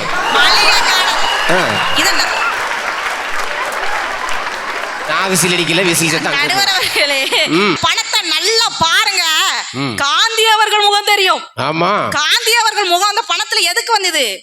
அவருடைய நல்ல குணத்தினாலதான். அவர் குணத்துக்காக தானே அதை அச்சிட்டு இருக்காங்க. ஆமா நடுவர் அவர்களே, தன் நிலை உயர்ந்தாலும் தாழ்ந்தாலும் தன் குணம் மாறாமல் எவன் ஒருவன் நடக்கிறானோ அவனே சிறந்த மனிதன். வாழ்க்கை என்பது ஒரு தேடலை நோக்கிய பயணம். இங்கு பணம் மட்டும்தான் வாழ்வின் லட்சியம் அல்ல. ஏனெனில் மனிதனுக்கு பெருமை சேர்ப்பது பதவியோ பணமோ அல்ல, நல்ல குணம் தான் நடுவர் அவர்களே. எவ்வளவு சொத்து சேர்த்து வச்சிருந்தாலும் அவங்க குணம் தான் தீர்மானிக்கும் அவங்க யாருன்னு. பணம் என்னங்க, பணம் பணம், காசு காசு. நடுவர் அவர்களே, எங்க ஊர்ல ஒரு பணக்கார பொண்ணுக்கும் பணக்கார பையனுக்கும் கல்யாணம் முடிவு பண்ணாங்க. நம்ம ஊர்ல கல்யாணம் பண்ணனா பொண்ணு பார்க்க போவோம். பொண்ணு பார்க்க போகும்போது என்ன கேட்போம்? எத்தனை பவுன் போடுவீங்கன்னு கேட்போம். அப்படி கேட்க மாட்டோம் நடுவர் அவர்களே. பொண்ணு நல்ல பொண்ணா, குடும்பத்துக்கு ஏத்த பொண்ணா, பையன் நல்ல பையனா, குடிக்காத பையனா, நல்ல மனைவிய நல்லா காப்பாத்துவான்னு தானே கேட்போம். அப்ப இந்த சிஸ்டம்லாம் மாறிட்டா எத்தனை பொண்ணு போடுவீங்க, எவ்வளவு ரொக்கம் வருவீங்க? நடுவர் அவர்களே, ஒருவேளை நான் பாம்பே போனதுனால இதுல எனக்கு தெரியாம போயிட்டோம். நடுவர் அவர்களே, எங்க ஊர்ல ஒரு பணக்கார பையனுக்கும் ஒரு பணக்கார பொண்ணுக்கும் கல்யாணம் நடந்துச்சு. பணக்கார பொண்ணு 5 கிலோ தங்கமும் 10 லட்சம் ரொக்கமும் கொடுத்து கல்யாணத்தை ஜேன்னு ஜாம்னு ஒரு திருவிழா போல நடத்தினாங்க. ஆமா, வேற 50 எத்தனை 5 பவுனா 5 கிலோவா? 5 கிலோ தங்க நடுவர் 5 கிலோ. ஏம்மா வேற திருவிழா தானது. ஊரே மெச்சுற அளவு திருவிழாவுக்கு ஜே ஜேன்னு ஓஹோன்னு நடந்துச்சு. ஒரு 2 மாசத்துல என்னாச்சு தெரியுமா நடுவர் அவர்களே? என்னாச்சு? 2 பேருக்கும் டைவர்ஸ் ஆயிடுச்சு. ஐயோ ஐயோ. அந்த பொண்ணுக்கும் பையனுக்கும் டைவர்ஸ் ஆயிடுச்சு நடுவர் அவர்களே. ஏன்னு கேளுங்க. ஏன்? பையன் சைடுல போய் கேட்டா பொண்ணை எதுக்கு விவாகரத்து பண்ணீங்கன்னு கேட்டா மாப்பிள்ளை சைடுல சொல்றாங்க பொண்ணு காலையில 10 மணி வரை தூங்குதான், காலையில எழும்பி ஒரு வேலையும் செய்யறது இல்லையா. Royal family. Royal family. ஏன்னா 5 கிலோ தங்கம் போட்டிருக்காவல்ல. ஆமா, வேற ராயல் ஃபேமிலினா பொண்ணு அப்படிதான் இருக்கும். 10 லட்சம் ரொக்கம் கொடுத்திருக்காவல்ல. அவங்க 10 மணி வரை தான் தூங்கணும். ஆமா. காலையில 8 மணிக்கு ஆபீஸ் போற புருஷனை கவனிக்க கூடாதுல்ல. அதுதான் இப்போ சாதாரண புருஷங்களுக்கே எங்கம்மா டைமுக்கு சோறு கொடுக்குறாங்க. சீரியலை பார்த்துக்கிட்டு அவன் சோறுன்னு லோலோன்னு அலையிறான். இவங்க சீரியல்லாம் முடிஞ்ச பிறகு ராத்திரி 12 மணிக்கு மேலே தானே சோறு போட்டு கொடுக்குறாங்க. கேளுங்க நடுவர். சாதாரண மனுஷனுக்கே அப்படின்னா ராயல் ஃபேமிலியில எப்படி இருக்கும்? காலையில 8 மணிக்கு ஆபீஸ் போற புருஷனுக்கு சாப்பாடு செஞ்சு கொடுக்கறது இல்ல. மாமனார் மாமியாருக்கு ஒரு டீ காஃபி கூட போட்டு கொடுக்கறது கிடையாது. ஏன்னா அவங்க பெரிய ராயல் ஃபேமிலியா. ஆனா 12 மணி ஆனா அந்த பொண்ணு நல்ல ட்ரெஸ் பண்ணிக்கிட்டு ஒரு கூலிங் கிளாஸ் போட்டுக்கிட்டு ஏசி கார்ல பார்லருக்கு போயிடுவாங்களாம். எதுக்கு? ஏன்னா அவங்க அழகா மெயின்டைன் பண்ணணுமா. பாருங்க நடுவர்களே இந்த பணம் பண்ற பாட்டை. வேற அந்த பணத்தை வச்சு என்னமா செய்யணும்? அந்த பணத்தை செலவு பண்றதுக்கும் ஒரு காரணம் வேணும்ல. இந்த பக்கம் பொண்ணு சைடுல கேட்டா பையன் காலையில 8 மணிக்கே ஆபீஸ் போடுறானமா, சாயங்காலம் 6 மணி ஆனாலும் நேரா வீட்டுக்கு தானே வரணும் நடுவர் அவர்களே. ஆமா. ஆனா அவர் எங்க போனார் தெரியுமா? என்ன பக்கத்து வீட்டுல போயிட்டாரோ?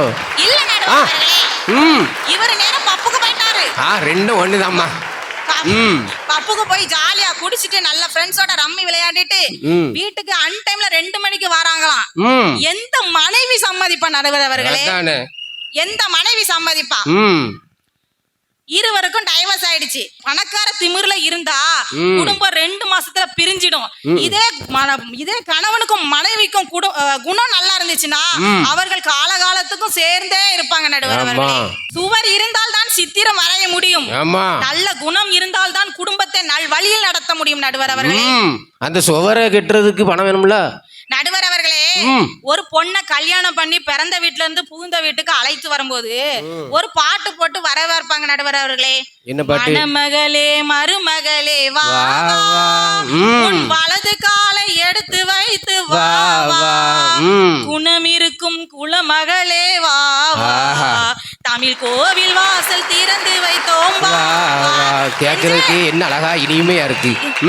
அந்த நல்ல குணத்தை தான் நல்ல குணத்தை கொண்ட மகளே என் வீட்டுக்கு வான்னா அழைக்கிறார்களே தவிர காசு பணம் துட்டு மணி மணி காசு நாளையில இருந்து இந்த பணம் மனம்னு பேசுறவங்களுக்குலாம் நாளைக்கு உங்க குடும்பத்துல ஏதாவது ஒரு கல்யாணம் நடந்தா பாட்டு மனப்பொண்ணு வரச்சுல இந்த பாட்டை போட்டு விடுங்க. விளங்கிரும் குடும்பம். விளங்கவே விளங்காது குடும்பம் அவர்களே. நல்ல குணம் இருந்தா மட்டும்தான் அந்த குடும்பத்தை நல்வழியில நடத்த முடியும். குழந்தைகளை நல்ல ஒரு ஒழுக்கத்திலையும் வளர்க்க முடியும். பணத்தை கொடுத்து வளர்த்தா பிறகு குழந்தைகளின் பிற்காலம் சேதம் அடைந்து விடும். நம்ம பிறக்கும் போது பணத்தை கொண்டு வந்தோமா நடுவர் அவர்களே? போகும்போது எதையும் கொண்டு போக போறோமா நடுவர் அவர்களே? நம்ம பிறந்த பொழுது யாரோ சேர்த்து வைத்த பணத்துல வளர்றோம். வளர்ந்த பிறகு நமக்காகவும் நம்ம குடும்பத்துக்காகவும் பணத்தை சேர்த்து வைக்கிறோம். இறக்கும் பொழுது சேர்த்த பணத்தை அடுத்தவரிடம் கொடுத்து விட்டு டாட்டா போட்டுட்டு போறோம். ஆறுனா கோடிய கூட அறுத்துட்டு தான் விடுவாங்க. ஆனா அடக்கத்தளத்துல கட்டத்தளத்துல பணம் போடுவாங்க பாருங்க, அந்த பணத்தை கூட அவங்க பெட்டிக்குள்ள போட மாட்டாங்க. இன்னொருத்தன் தான் கொண்டுட்டு போறான். அண்ணா கூடிய கூட விடுறது இல்ல, உருவிடுறான். ஆனா நம்ம இறந்த பிறகும் நம்ம குணம் புதைச்ச மண்ணுல இருந்து வெளியே வந்து ஊர் முழுவ பேசுமே. அந்த மனுஷன் இருந்தா இன்னைக்கு இந்த திருவிழா இப்படி நடக்குமா? ஜேன்னு நடந்திருக்குமே. இந்த மனுஷன் இருந்தா அப்படின்னு சொல்லி ஒருவருடைய குணத்தை தான் நம்ம பேசுமே தவிர அவருடைய பணம் அங்க பேசப்படுவதில்லை நடுவர் அவர்களே. அதனால குணத்தை சம்பாதிங்க. இன்னைக்கு காலையில கூட ஃபாதர் சொன்னாங்க, இந்த திருவிழாவுக்கு நன்கொடை கொடுத்த அனைத்து நல்ல உள்ளங்களுக்கும் நன்றி தானே சொன்னார்கள். நல் உள்ளத்தனிற்கு அனைவருக்கும் நன்றி தான் சொல்றாங்க. அனைத்து பணம் படைத்தவர்களுக்கும் பணக்காரர்களுக்கும் நன்றி சொல்லவில்லை. பணம் 10 செய்யும். ஆனால் அந்த பணத்தை வைத்திருக்கும் நல்ல குணம் கொண்டவர்களால் 11 செய்ய முடியும் நடுவர் அவர்களே. அதான் அந்த குணத்துக்கு தான் அந்த குணத்துக்கு தான் மதிப்பு. கொரோனா அப்படின்னு சொன்னாங்க. கொரோனா காலத்துல இது ஒரு உண்மை சம்பவம் நடுவர் அவர்களே. சொல்லுங்க. கொரோனா காலத்துல சனிக்கிழமை ஞாயிற்றுக்கிழமை லாக்டவுன் போட இருக்கு. சனிக்கிழமை எங்க அப்பாவுக்கு மூக்குல இருந்து ரத்தம் கொட்டுது. ஐயோ. எங்க அம்மா சனிக்கிழமை ம் காலை 5 மணி பஸ்ஸுக்கு எங்க அப்பாவை கூப்பிட்டு ஆசாரிபள்ளம் ஹாஸ்பிட்டலுக்கு போயிட்டாங்க. மறுநாள் என்ன பண்ணிடுறாங்க, லாக்டவுன் போடுறாங்க நடுவர் அவர்களே. ம் அங்க ஒரே ஒரு மருத்துவர் மட்டும் தான் இருக்கிறாங்க. ட்ரீட்மெண்ட் பண்றதுக்கு கூட இன்னொரு மருத்துவர் இல்ல, ஒரே ஒரு பெண் மருத்துவர் இருக்காங்க. அந்த மருத்துவர் என்ன பண்றாங்க அப்படின்னா, எங்க அப்பாவுக்கு மூக்குல வச்சு அடைச்சு பாக்குறாங்க. அந்த ரத்தம் நிக்கவே இல்லை நடுவர் அவர்களே. ஆனா அந்த பெண் மருத்துவர் இன்னொரு பெரிய டாக்டருக்கு போன் பண்றாங்க. என்னைக்கு? ஞாயிற்றுக்கிழமை லாக்டவுன் அன்னைக்கு. ஞாயிற்றுக்கிழமை அரசாங்க விடுமுறை, எந்த டாக்டரும் கவர்மெண்ட் ஹாஸ்பிட்டலுக்கு வர மாட்டாங்க. ஆனா அந்த பெண் மருத்துவர் இப்படி ஒரு மனிதருக்கு சீரியஸா இருக்கு, நீங்க உடனே வாங்க அப்படின்னு சொன்ன போதும் அந்த டாக்டர் கொரோனாவையும் பொருட்படுத்தாம பணத்தையும் பொருட்படுத்தாம அவர் ஒரு உயிரை காப்பாத்தணும்னு வந்தார் பாருங்களேன். அந்த குணம் தான் நடுவர் அவர்களை ஒரு மனிதனை பிழைக்க வைத்தது. கடவுள் அந்த குணம் உள்ள மனிதர்கள் தான் கடவுள். எனவே மனித வாழ்க்கையில் பெரிதும் மேலோங்கி நிற்பதற்கு பணம் ஒரு செல்லா காசாகவும் குணமே உயர்ந்ததாகவும் நான் சொல்லி எனது வாதத்தை முடிக்கிறேன். நன்றி. Super super super. அழகாக ஒரு 20 நிமிடங்கள் அழகாக தன் உரையை ஆற்றி பொதுமக்கள் அனைவரின் கைத்தட்டல்களையும் வாங்கி சென்ற சாரதி அவர்களுக்கு மிக்க நன்றி. இதனை எதிர்த்து சிங்கப்பெண் சுமதி தங்கராஜ் அவர்கள் பணத்திற்காக என்ற அணிக்காக பேச வருகை தந்திருக்கிறார்கள். வாருங்கள். எப்போதும் பணத்தை மட்டுமே குறிக்கோளாக கொண்டு குணம் என்ற போர்வையில் மறைத்து கொள்ளும் எனதருமை எதிரணியினரே,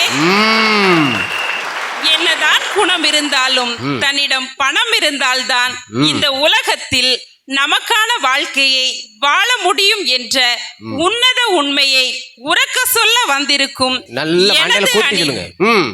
எனது அணி சகோதர சகோதரிகளே, மேலும் இந்த பட்டிமன்றத்தை ஆவலோடு காண வந்திருக்கும் அனைவருக்கும் என்னுடைய வணக்கத்தையும் புனித ராயப்பரின் திருவிழா வாழ்த்துக்களையும் கூறி, மனித வாழ்வில் மேலோங்கி நிற்பது பணமே என்ற அணியில் எனது உரையை தொடங்குகிறேன்.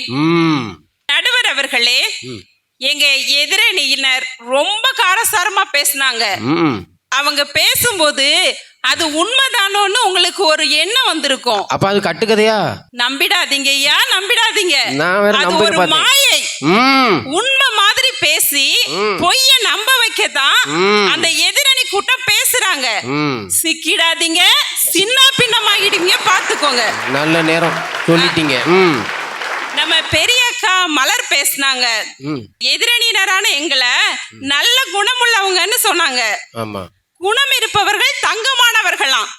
பணக்காரர்களையா தங்கமானவங்கன்னு சொல்றோம், குணமுள்ளவங்களை தான் தங்கமானவர்கள்னு சொல்லுறோமா. நடுவர் அவர்களே, நல்ல குணமானவங்களை நல்ல குணமானவங்கன்னு சொல்லிட்டு போக வேண்டியதானே? எதுக்கு தங்கமானவங்கன்னு சொல்லணும்? ஆமா, அதுல எதுக்கு உங்களுக்கு ஒரு சாயம் பூசுறிய? அதானே, தங்கம் தான் குணத்தை விட மதிப்பு அதிகமானதுன்னு தெரிஞ்சுதானே நீங்க அதை சொல்றீங்க. அந்த அதுல ஒரு தங்கத்தை வச்சு அப்படியே சாயம் பூசிக்கிடுறது. அப்ப எது நடுவர்களே உயர்ந்தது? தீர்ப்பு சொல்லும் போது யோசிச்சுக்கோங்க. பாயிண்ட் குறிச்சுக்கிடுறேன். அப்புறம் சொன்னாங்க, பணம் மாறி மாறி போகுதான், ஒரே இடத்துல நிக்காதான். ஒரு விஷயம் தெரியல அவங்களுக்கு. பணம் ஒரே இடத்துல தேக்கி வச்சிருந்தா கரையா அரிச்சிரும், அது செல்லாம போயிடும். அந்த ஒரு புத்திசாலித்தனத்துல தான் நாங்க பணம் முக்கியம்னு அதை உணர்ந்து ரொட்டேஷன்ல விட்டு சம்பாதிச்சிட்டு இருக்கோம். இது கூட அவங்களுக்கு தெரியல நடுவர் அவர்களே. வட்டி கூட்டி சம்பாதிக்கிறீங்களா? அப்புறம் என்ன சொன்னாங்க, ஃபாதர் நன்கொடை கொடுத்த நல்லுள்ளங்களுக்கு நன்றின்னு சொன்னாங்களாம். நல்லுள்ளங்கள்னு சும்மா குணவாதிகளே சொல்லிட்டு போனாங்க. நன்கொடை கொடுத்த நல்லுள்ளங்களுக்கு நன்றி சொன்னாங்களா இல்லையா? அந்த முன்னாடி உள்ள லைனை ஏமா மறைச்சிட்டீங்க? அப்போ அங்க எங்க எது சிறந்தது நடுவர் அவர்களே? நம்ம நடுவர் நம்மள சிரிக்க வைக்கிறாங்களா, அது அவங்க மகிழ்ச்சியா இருக்காங்களா, நல்ல குணம் இருக்கிறதுனாலதான் அதெல்லாம் அவங்க பண்றாங்களா? ஆமா, 1 கிலோ உங்க குணத்தை வச்சு 1 கிலோ பருப்பு வாங்கி காமிங்க பாப்போம் நாளைக்கு. அதானே, இந்த திருவிழா செலவுக்கு டப்பு, அதான் துட்டு இது அவங்க மனைவி கையில ஒரு 1 லட்சம் கொடுக்காம வந்திருக்கட்டும் பாப்போம் நடுவர். அவங்க முகம் எப்படி இருக்குன்னு தெரியுமா? புன்னகையாவா இருக்கும், உப்பெல்லாம் வீங்கி போயிருக்கும், அடி அந்த அளவுக்கு விழுந்திருக்கும், காஞ்சி போன வாழை மாதிரி இருந்திருக்கும். இது தெரியல அவங்களுக்கு. நம்ம சின்னக்கா சாரதி வேற சொல்றாங்க, ம் சுவர் இருந்தால் தான் சித்திரம் வரைய முடியுமா, ம் அந்த சுவரையே பணம் இருந்தாதான் கட்ட முடியும். ஆமா. இது தெரியல அவங்களுக்கு. ம் திருமணத்தில் பணமும் நகையுமா மகிழ்ச்சியை கொடுக்கிறது, ம் கறி குழம்பு சாப்பாடு தான் மகிழ்ச்சியை கொடுக்குதான். ம் இவங்களுக்கு மகிழ்ச்சியை கொடுக்கதான் செய்யும். ஏன்னா இவங்க திங்க தானே போனாங்க, செலவு பண்ணவனுக்கு தானே வயிற்றுல புளிய கரைக்கும். ஆமா. அவன் கல்யாணம் நடத்தினவன் தானே செலவு பண்ணான், ஆமா. அவனுக்கு தான் வயிற்றுல புளிய கரைக்கும். இவங்களுக்கு அது மகிழ்ச்சியை தான் கொடுக்க நடுவர் அவர்களே. அதானே. இவங்களுக்கு என்ன தெரியும், ம் குழந்தைங்க தான் ரொம்ப மகிழ்ச்சியா இருக்காங்களாம். ம் ஏன்னா அவங்களுக்கு பணத்தை பற்றி தெரியாதான், அதனால அவங்க கள்ளங்கபடம் இல்லாம மகிழ்ச்சியா இருக்காங்களாம். ம் இந்த சின்னக்கா சாரதி இருக்காங்கல்ல, ஆமா. இவங்களோட பொண்ணு அங்க இருக்கால்ல, ம் இவளை கூட்டிட்டு போய் இந்த திருவிழா கடையில ஒரு 4 ரவுண்டு சுத்திட்டு ம் பாத்தியாமா மகிழ்ச்சி எல்லாம் பார்த்துட்டு மகிழ்ச்சியா வீட்டுக்கு வா. சாயங்காலம் அப்படின்னு 4 கூட்டிட்டு வர சொல்லுங்க அதான் பாப்போம். சாயங்காலம் 4 மணில இருந்து 4:30 வரை அழுதுருக்கு பொம்மைக்கு. ஆ, ம் அப்ப அந்த பிள்ளை அழுதுட்டு வருமா மகிழ்ச்சியா வருமா?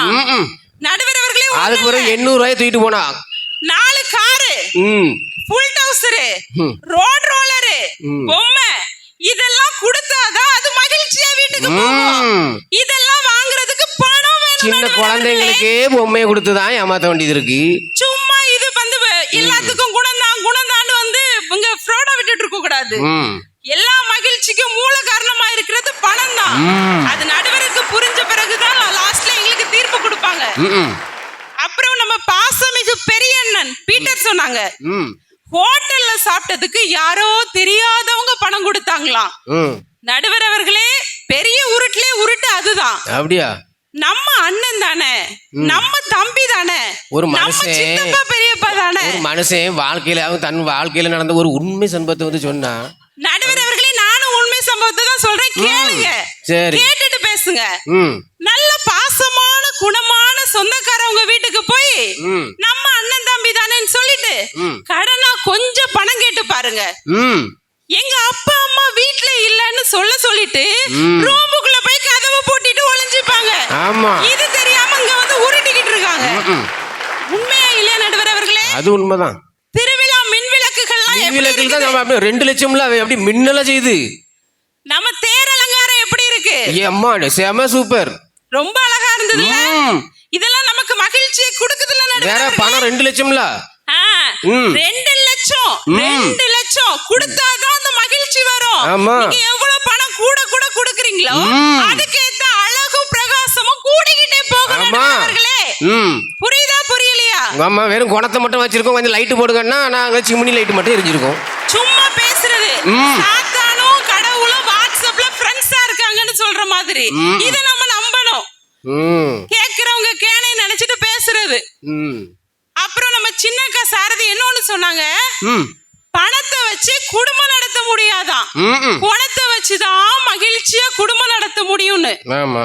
நடுவர் அவர்களே, அவங்க கணவர் வந்து டெல்லியில இருக்காங்க. ம் அவங்க அங்க இருந்துட்டு 1 மாசம் மட்டும் பணம் அனுப்ப முடியலம்மா, ம் எனக்கு வந்து வேற செலவுகள் இருக்குது, அதனால நீ என்ன பண்ணு, இந்த மாசம் மட்டும் உன்னோட நல்ல குணத்தை வச்சு குடும்பத்தை சமாளிச்சுக்க, நான் அடுத்த மாசம் அனுப்பிடுறேன்னு சொல்லட்டும். ம் இவங்க அதை வச்சு அந்த குணத்தை வச்சு சமாளிச்சிருவாங்களா? மறுநாளே பஸ்ஸை பிடிச்சி போயிருப்பா டெல்லிக்கு. அதத்தான் சொல்ல வர நடுவர் அவர்களே. இங்க இருந்து நேரா டெல்லிக்கு போய் டெல்லி எதிர அவர் சட்டையை பிடிச்சி வேற எனக்கு அனுப்புறதை விட உனக்கு வேற என்ன செலவியான்னு கேட்பாங்க. சும்மா ஏதோ வந்து ஆட்கள் கொஞ்சம் அப்படி உறக்க செலவுல இருந்ததுனால அப்படி ஏதோ ஒரு பிட்டை போட்டு போயிடுறது. அதுதான் அதெல்லாம் நாங்களாம் உஷாரா தான் இருக்கோம். அதுதான் நடுவர் அவர்களே, உங்களை உஷார்படுத்துறதுக்கு தான் எங்க டீம் போராடிக்கிட்டு இருக்கோம். ம் அடுத்தது 5 கிலோ நகை 1 கோடி ரொக்கம் 10 லட்சம் ரொக்கம் வாங்கி கல்யாணம் பண்ணாங்களாம். அந்த பொண்ணு வந்து தூங்கிட்டான். பியூட்டி பார்லர் போய் செலவு பண்ணுது. 10 மணி வரை தூங்கிச்சான். ராயல் ஃபேமிலியா. பியூட்டி பார்லர் போய் செலவு பண்ணுதான். அப்புறம் 2 மாசத்துல டைவர்ஸ் வாங்கிட்டாங்களாம். நடுவர் அவர்களே, அவ பியூட்டி பார்லர் போவதான் செய்வா. ஏன்னா அவ 5 கிலோ கொடுத்துருக்கல ஃபர்ஸ்ட்லி. அததான் சொல்றேன். அது முதலீடு பண்ணிட்டு தானே அவ வந்து செலவு பண்றா. எல்லாம் கொடுத்துட்டு தானே போறா. அவ வேற செலவு பண்ண தானே செய்வா, தூங்க தான் செய்வா. நீங்க தான் அட்ஜஸ்ட் பண்ணணும். நடுவர் அவர்களே, அந்த முதலீட்டு பணத்துல அவ போட்ட முதலீட்டு பணத்துல வர்ற வட்டியை தானே அவ செலவு பண்றா. அவளுக்கு அந்த உரிமை இருக்குல்ல. இதுல என்ன தப்புன்றேன். அப்புறம் ஒரு விஷயம் சொன்னாங்க, பில் கேட்ஸ் வந்து நல்ல குணத்தோட போய் டீ குடிச்சதாலதான் அந்த டீ கடை அவ்வளவு பிரபலமாச்சுதான். ஆமா, அந்த ஒத்தடி சந்தையில போய் அவரு அந்த சந்துக்குள்ள போய் டீ குடிச்சிருக்காரு. நடுவரையா ஒரு விஷயத்த புரிஞ்சுக்கோங்க. கடினமாக உழைத்து விட்டு நல்ல வேர்வையோட ஒரு நல்ல குணமுள்ள விவசாயி ஒருத்தர் போய் அந்த டீ கடையில டீ குடிக்கட்டும். ஐயோ, நல்ல குணமுள்ள மனிதன், நல்ல ஒரு விவசாயி, அவன் வந்து இந்த டீ கடையில குடிச்சிருக்கான், நாமளும் போவோம் அப்படின்னு யாராவது ஒரு பையன் போவானா? ஒரு பையன் போக மாட்டான் அந்த பக்கம். அப்ப அந்த டீ கடை பிரபலமா இருக்குமா? பில் கேட்ஸ் போனதுனால பிரபலமாச்சுன்னா அவர்கிட்ட இருக்க பணம் வேர்ல்ட் ரிச் மேன் பேசுது, பணம் தான் பேசுது. நடுவர் அவர்களே, பில் கேட்ஸ் பணக்காரர்னு தான் அது நடந்தது. எப்படிதான் இந்த எதிரணிகள் எல்லாம் இப்படி புழுகுறாங்களோ ஒண்ணும் புரியல. நடுவர் அவர்களே, ஒரு முக்கியமான விஷயம் சொல்றேன். ஒரு பணக்காரன் கல்யாண வீட்டுல போய் நல்ல இலைய வலிச்சு கைய நக்கி சாப்பிட்டா அங்க இருக்கவங்க என்ன பேசுவாங்க தெரியுமா? என்ன பேசுவாங்க? எப்படி ரசிச்சு சாப்பிடுறாரு பாரியா, இவ்வளவு பெரிய ஆளு அப்படின்னு சொல்லிட்டு போட்டோ பிடிச்சி செல்ஃபி எல்லாம் எடுத்து வச்சுக்கிடுவாங்க நக்கிற மாதிரி. இதே ஒரு ஏழை, ஒரு முடியாத ஒரு ஏழை அங்க போய் அப்படி சாப்பிட்டா எப்படி பறந்து அளந்து கடந்து தின்னுதுக பாரு, சாப்பாட்டுக்கே வழி இல்லாததுக அப்படின்னு ஏளன பேசுபவர்கள் தான் இந்த மனிதர்கள்.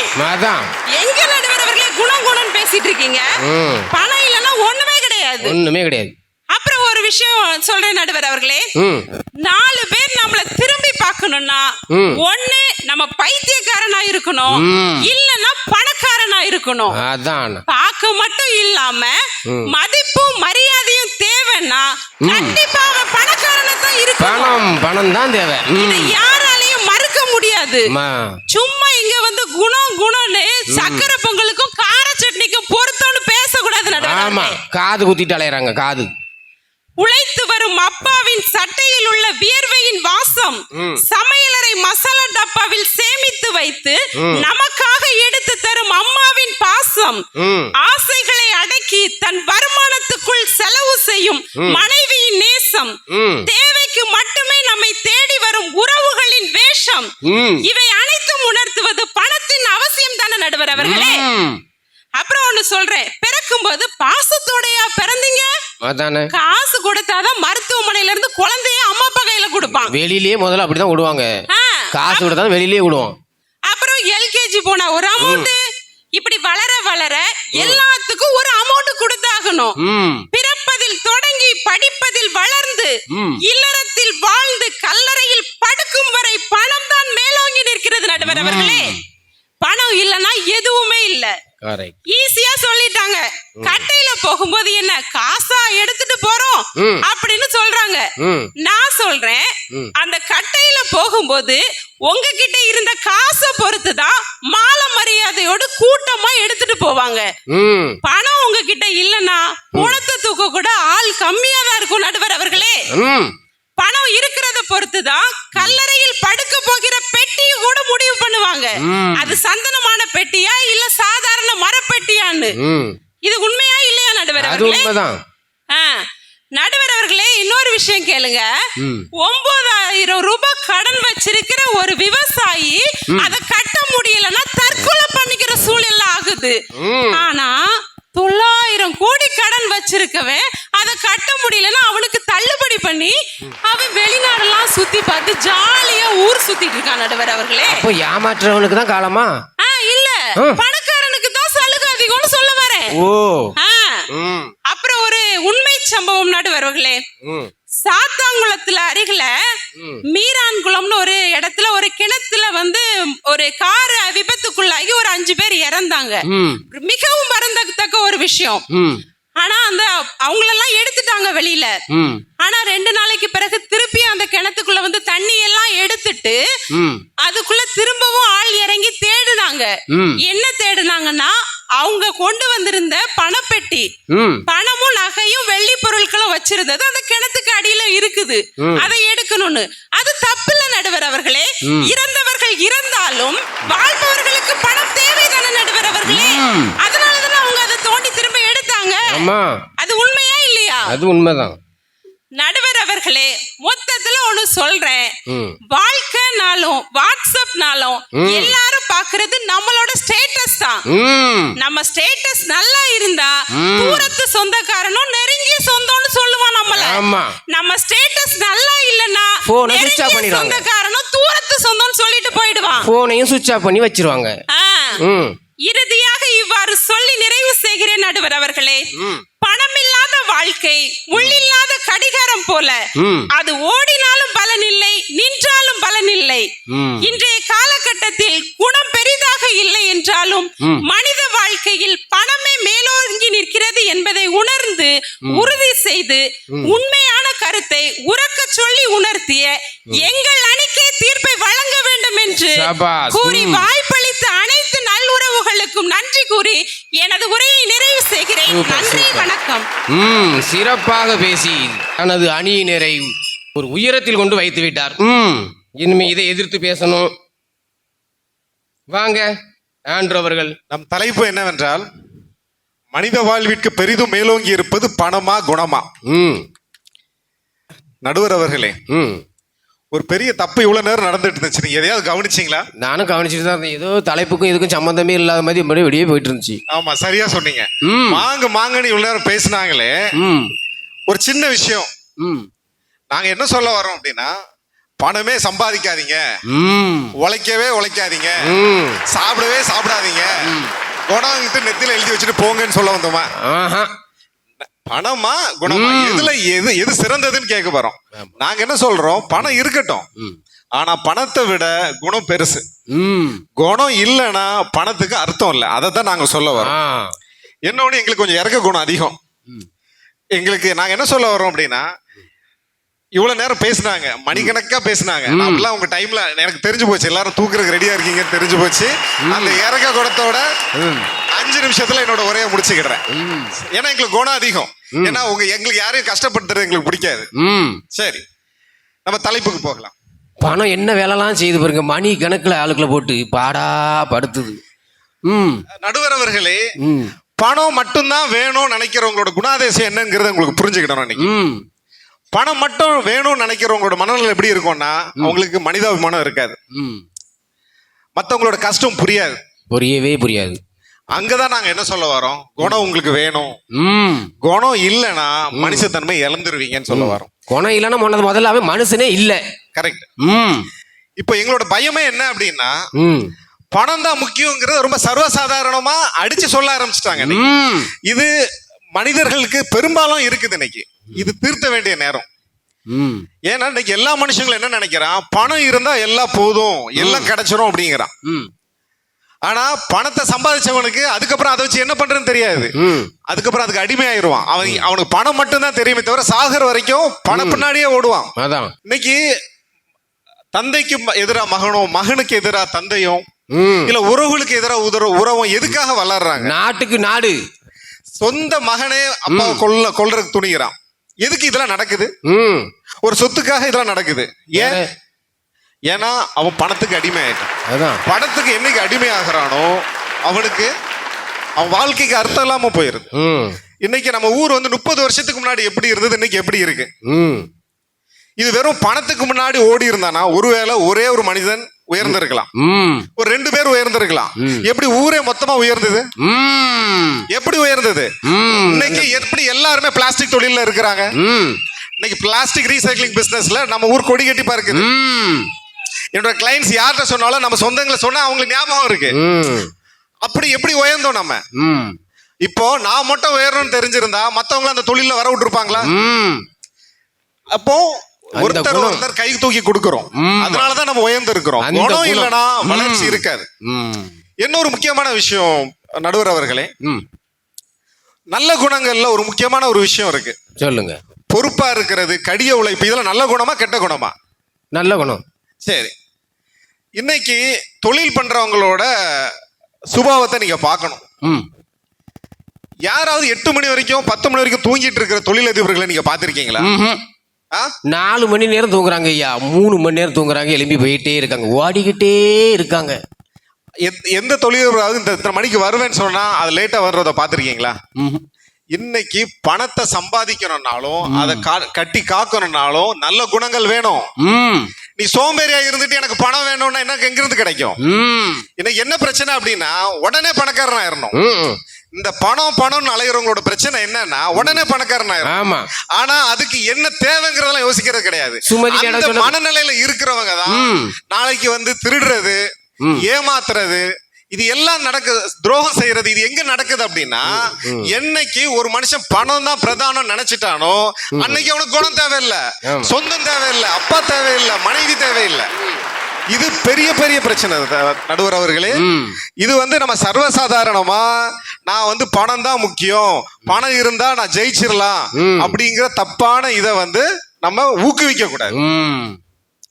நடுவர் அவர்களே, உலகத்துல மகிழ்ச்சியான நாடுகளோட தரவரிசையில முதல் 10 இடத்துல பெரும் பணக்கார நாடான அமெரிக்காவும் இல்ல, சைனாவும் கிடையாது.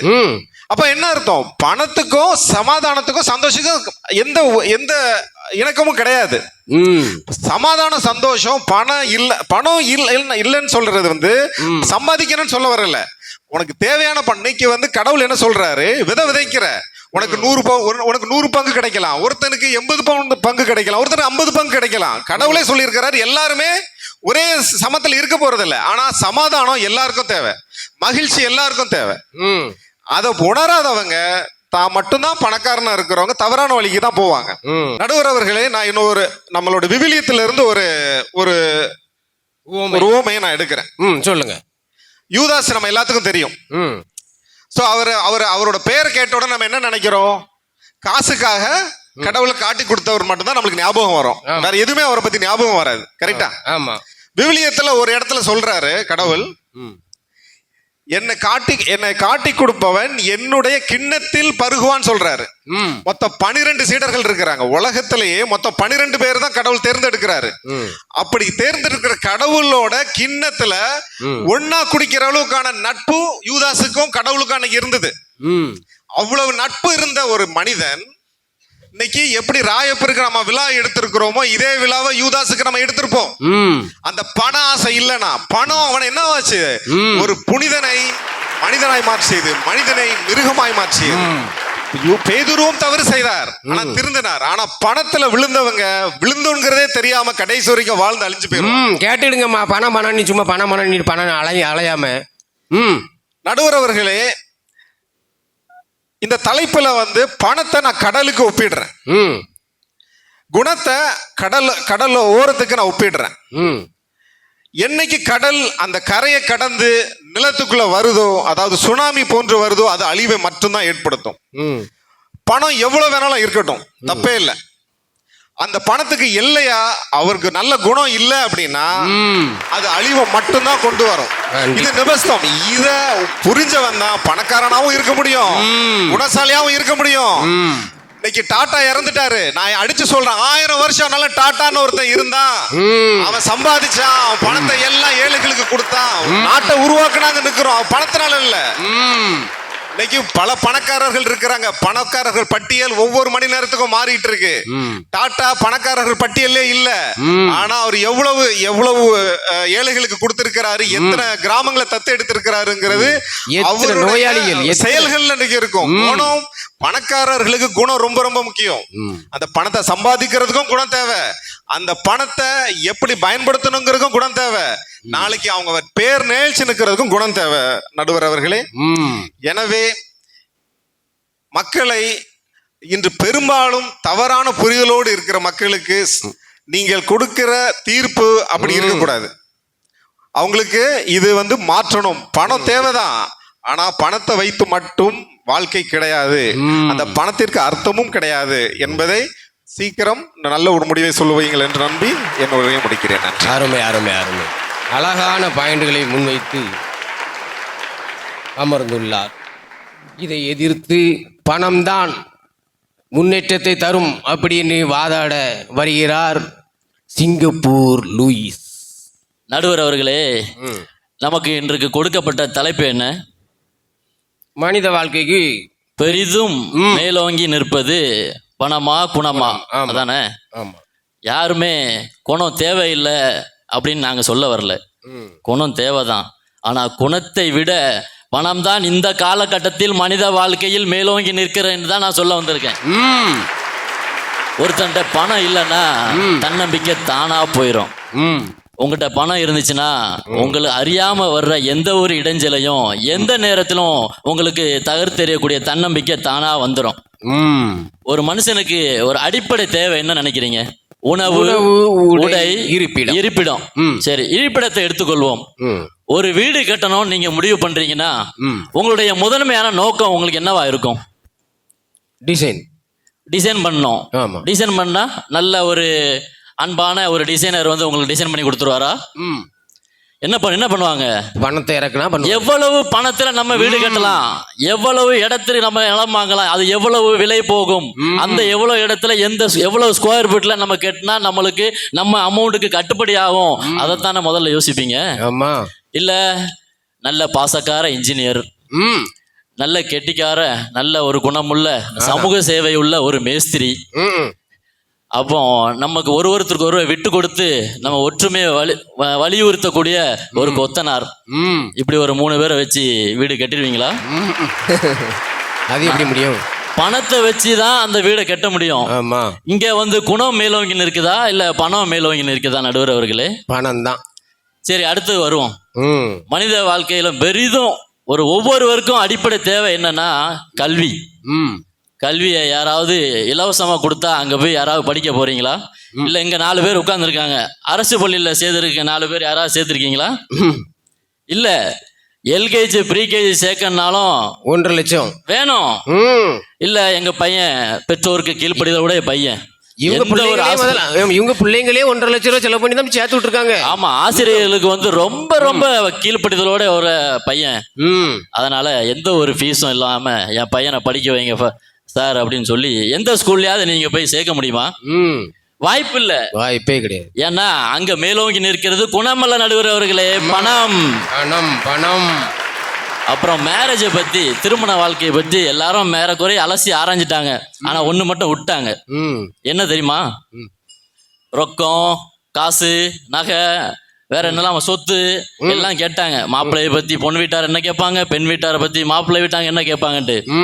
குணத்தை பத்தி சொன்னாங்க மாத்தி மாத்தி. 2 பேருக்கும் குணம் நல்லா இருந்தா அந்த வாழ்க்கை பிரச்சனை இருக்காது அப்படின்னு. எங்க பிரச்சனை வரும் நான் சொல்றேன். இன்விடேஷன் அடிக்கும் போதே பிரச்சனை ஆரம்பிச்சிடும் நடுவர் அவர்களே. உங்களுடைய மதிப்பு மரியாதை அங்க குறிப்பிடப்படும். பெயர் விட்டு விடுபட்டாலோ, உங்களுடைய படிப்பு விட்டுவிட்டாலோ, இல்லை உங்களுடைய தொழில் அதில் விடுபட்டாலோ கூட உங்களுடைய மதிப்பு மரியாதை விடுபட்டது என்று சண்டை போடும் நிலைமைதான் உங்களுடைய ஒவ்வொரு குடும்பத்திலும் வந்து கொண்டிருக்கும். இதுல உங்களுக்கு மதிப்பு மரியாதை குறைதா இல்ல உங்களுடைய குணநலன்கள் இதுல எங்க போச்சு? அதுக்கப்புறம் சொன்னாங்க பாதுகாப்பு. அதாவது குணநலன் இருந்தா எல்லாருக்குமே ரொம்ப பாதுகாப்பா இருக்கும். குணநலன் இருந்தா பாதுகாப்பா இருக்குமா இல்ல பணநலன்கள் இருந்தா பாதுகாப்பா இருக்குமா? நடுவர் அவர்களே, குணத்தை வச்சு என்னையா செய்ய முடியும்? குணமேன்னு பேசினாங்க ஒரு 4 பேரு. அவங்க 4 பேரும் என்ன பண்ணிருக்காங்க தெரியுமா? ஒருத்தர் LICல புக் பண்ணிருக்காங்க, ஒருத்தர் பேங்க் டெபாசிட் பண்ணிருக்காங்க, ஒருத்தர் போஸ்ட் ஆபீஸ்ல டெபாசிட் பண்ணி வச்சிருக்காங்க. நடுவர் அவர்களே, இதெல்லாம் எதுக்கு? இந்த பணத்தை வச்சு நம்ம அடுத்த கட்ட வாழ்க்கையை நகர்த்த முடியும் ஒரு நம்பிக்கையில தான் நடுவர் அவர்களே. அதெல்லாம் நேம் பண்ணி தானே இன்வெஸ்ட்மெண்ட் பண்ணி வச்சிருக்காங்க. பக்கத்து வீட்டுக்காரன் நல்ல குணத்துக்காரன், எதிர் வீட்டுக்காரன் நல்ல மனதுக்காரன், அவங்கள வச்சே நம்ம அடுத்த கட்ட வாழ்க்கையை நகர்த்தலாம் நினைச்சா நீங்க ஏன் பணத்தை ஏன் பேங்க்ல டெபாசிட் பண்றீங்க? ஏன்னா குணத்தை விட பணம் தான் நடுவர்களே மேலோங்கி நிற்கிறது. அப்புறம் சமூகத்துல வந்து குணம் இருந்தாதான் ஒரு மதிப்பு மரியாதை கிடைக்கும் அப்படின்னு சொல்றாங்க. ஒரு கவர்மெண்ட் ஆஃபீஸுக்கு நீங்கள் போகிறீங்க, ஒரு பர்த் சர்டிஃபிகேட்டோ ஏதோ ஒரு சர்டிஃபிகேட் எடுக்கிறதுக்கு. அந்த சர்டிஃபிகேட் எடுக்கிறதுக்கு 2 பேர் போகிறாங்க. ஒருத்தர் வந்து ஒரு ஏழை விவசாயி, அவரும் சர்டிஃபிகேட் எடுக்க போகிறாரு. இன்னொருத்தர் ஒரு செல்வந்தர், அவரும் ஒரு சர்டிஃபிகேட் எடுக்க போகிறாரு. யாருக்கு அந்த மதிப்பு மரியாதை கொடுத்து அந்த சர்டிஃபிகேட் உடனடியாக கிடைக்கும்னு நினைக்கிறீங்க நீங்கள்? பணக்காரருக்கு தான். இந்த காலகட்டத்தில் 3 நாள் ஒரு சர்டிஃபிகேட் எடுக்க ப்ராசஸ் ஆகும். ஆனா ஒரே நாளில் பணத்தை நீட்டினால் உங்களுக்கு அந்த சர்டிஃபிகேட் உங்க கையில வரும். இங்க மதிப்பு அந்த ஏழை விவசாயி நல்ல மனிதர் நல்ல விவசாயி என்ற காரணத்தினால அவருக்கு ஒரே நாள் அந்த ஒரு சர்டிஃபிகேட் எடுத்து கொடுக்க முடியுமா உங்களால நடுவர் அவர்களே? முடியாது. அப்புறம் பில்கேட்ஸை பத்தி சொன்னாங்க. பில்கேட்ஸ் வந்து அங்க டீ குடிச்சாங்க, அது நிறைய பேர் சொல்லிட்டாங்க. அதற்கு எதிர்வாதமும் எங்களது அணி தரப்பிலிருந்து கொடுக்கப்பட்டது. ஆனா அடைசையாக சாரதி சொன்னாங்க, 40% சொத்துக்களை அவர் தானமாக செய்தார் என்று. 40% நல்ல உள்ளத்தை நல்ல குணத்தை அவர் தானமாக செய்து அவர் பெயர் புகழை பெற்றார் என்று அவரே சொல்லவில்லை, அவரே வாதிட்டு விட்டார் எங்கள் அநீதிக்காக. 40% சொத்துக்களை பணத்தை அள்ளி அள்ளி கொடுத்துத்தான் அவர் பெருமையை சேர்த்தார் என்று. இதிலிருந்து தெரிஞ்சு கொள்ளுங்கள், பணம் மேலோங்கி நிற்கிறதா இல்லை குணம் மேலோங்கி நிற்கிறதா. நடுவர் அவர்களே, எதிரணி தலைவர் ஆண்ட்ரூஸ் அவர்கள் விவிலியத்திலிருந்து ஒரு எடுத்துக்காட்டை விளக்கினார். யூதாசு நம்ம ராயப்பருக்கு இணையாக போற்றப்படக்கூடியவர், அவருக்கும் நாம் திருவிழா எடுத்துக்கொண்டே இருக்க வேண்டும் என்று. யூதாசு ஒரு 30 காசுக்காக விலை போய்விட்டார். கரெக்ட் தான், காசுக்காக தானே விலை போனாரு. அவருக்கு ஒரு மனசு இருந்திருக்குல்ல, அவர் சொல்லியிருக்கலாம்ல 30 காசு எனக்கு வேண்டாம், எனக்கு ஒரு நல்ல மனது இருக்கு, ஆனா அந்த மனசை வச்சு நான் வாழ்ந்துக்கிறேன், 30 காசு வேண்டாம்னு சொல்லியிருக்கலாம். ஆனா அந்த காசை வாங்கிட்டாரு. ஏன்னா அவருக்கும் தெரிஞ்சிருக்கு காசு வாழ்க்கையில ரொம்ப முக்கியம்னு. அந்த காலகட்டத்திலேயே அவர் ரொம்ப கஷ்டப்பட்டுப்பார் போல இருக்கு. அவரே காசை வாங்கிட்டு அவர் மனது கெட்ட மனம்தான். குணம் இருக்குல்ல, அந்த குணம் கெட்ட குணமா மாறிட்டு நடுவர் அவர்களே அந்த நேரத்துல. ஆனா நான் குணம் வேண்டாம் நாங்க சொல்ல வரல, ஆனா குணம் அதை தவிர்த்து பணம் அதை விட மேலோங்கி நிற்கிறது தான் நாங்க சொல்ல வர்றோம். பணக்காரர்கள் பட்டியல்ல சொல்லிட்டே இருக்காங்க, ஒருத்தர் டாட்டா, அப்புறம் பில்கேட்ஸ் எல்லாம் சொல்றாங்க. குணக்காரர்கள் பட்டியர்கள் ஏதாவது ஒரு 10 பேர் சொல்லுங்க பார்க்கலாம். யாரு? ஒரு 2 பேரு சொல்ல முடியாது. ஏன்னா மனித வாழ்க்கையில 1-2 வருஷந்தோறும் இடம் போடுற 10 பணக்கார top 10 rich man in the world அப்படிதான் இருக்கு. அப்துல் கலாம், காந்திஜி, நேருஜின்னு ஒரு 4 பேரை தவிர நமக்கு பணக்காரர்கள் பட்டியலை தவிர நமக்கு வேற குணக்காரர்களுக்கு பட்டியல் யாரும் நம்மளுக்கு தெரியுமா நடுவர் அவர்களே? குணம் இனிமையாக பழக பேச குணம் தேவைதான். ஆனா இடர்பாடு இல்லாத வாழ்க்கை, பொருளாதார சிக்கல் இல்லாத ஒரு வாழ்க்கை வாழணும்னா அதுக்கு பணம் தான் மிகவும் இன்றியமையாது நடுவர் அவர்களே. தித்திக்கும் வாழ்க்கைக்கு தேவை குணம்தான், ஆனா தினந்தோறும் திணறாமல் வாழ்வதற்கு தேவை பொருளாதாரம் என்கிற பணம் தான் நடுவர் அவர்களே. இன்னொன்னு மகிழ்ச்சி எப்படி, பணம் எப்படி மகிழ்ச்சி தரும் அப்படின்னு கேட்டாங்க. நான் ஒரு 2-3 எடுத்துக்காட்டு உங்களுக்கு கொடுக்குறேன். ஒவ்வொரு குடும்பத்திலும் ஒரு குழந்தை இருக்கலாம். அந்த குழந்தை ஒரு பொருளோ உணவோ தந்தையிடம் கேட்கும் போது அந்த தந்தை அதை வாங்கி கொடுக்க முடியாத சூழ்நிலை ஏற்படும் போது பார்த்துருங்க, அப்பதான் அந்த பணத்தோட மகிமை உங்களுக்கு புரிய நடுவர் அவர்களே. ஒரு பெற்றோருக்கு ஒரு குழந்தை கேட்கும் கல்வி அறிவை தங்கள் காசுகளால் பொருளாதாரத்தால் ஈட்டி கொடுக்க முடியாத சூழ்நிலை வரும்போது தான் தெரியும் நடுவர்களே பணங்களுடைய அருமை. அதான் ஒரு உடல் நலம் இல்லாமல் நீங்க இருக்கீங்க, அப்போதுதான் தெரியும் உங்களுக்கு அந்த பணத்துடைய அருமை. ஹாஸ்பிட்டலை பத்தி சொன்னாங்க. ஒரு திடீர்னு ஒரு சாலை விபத்து ஏற்பட்டு ஒரு ஹாஸ்பிட்டலுக்கு போனீங்கன்னா போன உடனே ஒரு நல்ல மனுஷன் அவரை அட்மிட் பண்ணுங்க, சீக்கிரம் காப்பாத்துங்கன்னு சொல்றாங்களா டாக்டர்ஸ்? முதல்ல 1 லட்ச ரூபா கட்டி அட்மிஷன் போடுங்க, அதுக்கப்புறம் நாங்க பாத்துக்கிறோம் தான் நடுவர்களே சொல்றாங்க. ஒரு சில டாக்டர்ஸ் தவிர மற்ற அனைத்து டாக்டர்ஸும் அட்மிஷன் இல்லாம யார் டாக்டர்ஸ் அறுவை சிகிச்சை பண்றாங்க உங்களுக்கு? எனவே அங்கும் மேலோங்கி நிற்கிறது பணம் தான் நடுவர் அவர்களே. அன்பிற்கும் ஆற்றலுக்கும் இன்பத்திற்கும் ஈகைக்கும் எளியோரின் ஏற்றத்திற்கும் 5 புலன்களும் ஒருங்கிணைத்த ஓட்டத்திற்கும் அவசியம் குணத்தையும் காட்டிலும் பணமே என்று இவ்வளவு நேரம் பொறுமையாக காத்திருந்த அனைவருக்கும் நன்றி கூறி எனது வாதத்தை நிறைவு செய்கிறேன். நன்றி, வணக்கம். அருமை அருமை அருமை. 2 அணியினரும் அவரவர் அணியிற்கு அழகான முறையில் வாதாடி அவரவர் அணியை கோபுர உச்சியத்தில் கொண்டு வைத்து விட்டார்கள். இதற்கு எப்படி தீர்ப்பு சொல்ல? பணம் முக்கியம்தான், ஆனா பணம் வரும் வழி அதை விட முக்கியம். பணம் போகும் வழியோ மிக மிக முக்கியம். இப்படிப்பட்ட பணம் நம்ம மதிப்பை தீர்மானிக்கிறதா? இல்லை. நம்முடைய நிறைவான மனமே முழுமையான வாழ்க்கையை தருகிறது என்பதுதான் நிதர்சனம். உங்களிடம் ஒரு கேள்வி கேட்கிறேன். யாரோ ஒருவர் தூக்கி எறிந்த ஒரு லாட்டரி சீட்டுக்கு 7.5 கோடி ரூபாய் பரிசு விழுந்தா நீங்க உங்க மனநிலை என்னன்னு இருக்கும்? கொஞ்சம் யோசனை பண்ணி பாருங்க.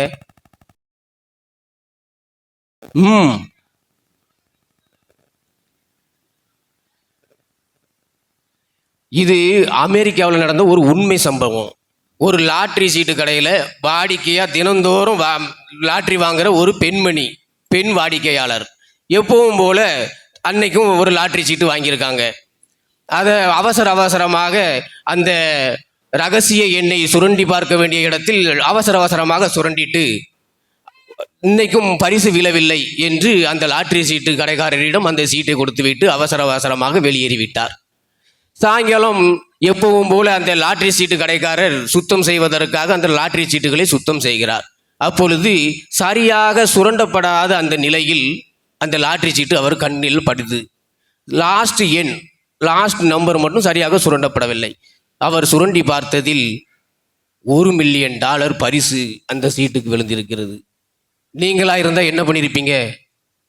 ஆனால் அந்த கடைக்காரர் உடனே அந்த பெண்மணிக்கு ஃபோனில் கான்டாக்ட் செய்து வரவழைத்து, அது நம்ம நாட்டு மதிப்புக்கு 7.5 கோடி ரூபாய் அந்த பொண்ணுக்கு ஃபோன் பண்ணி வர வச்சு அந்த பரிசு தொகையை கொடுத்துடுறாரு.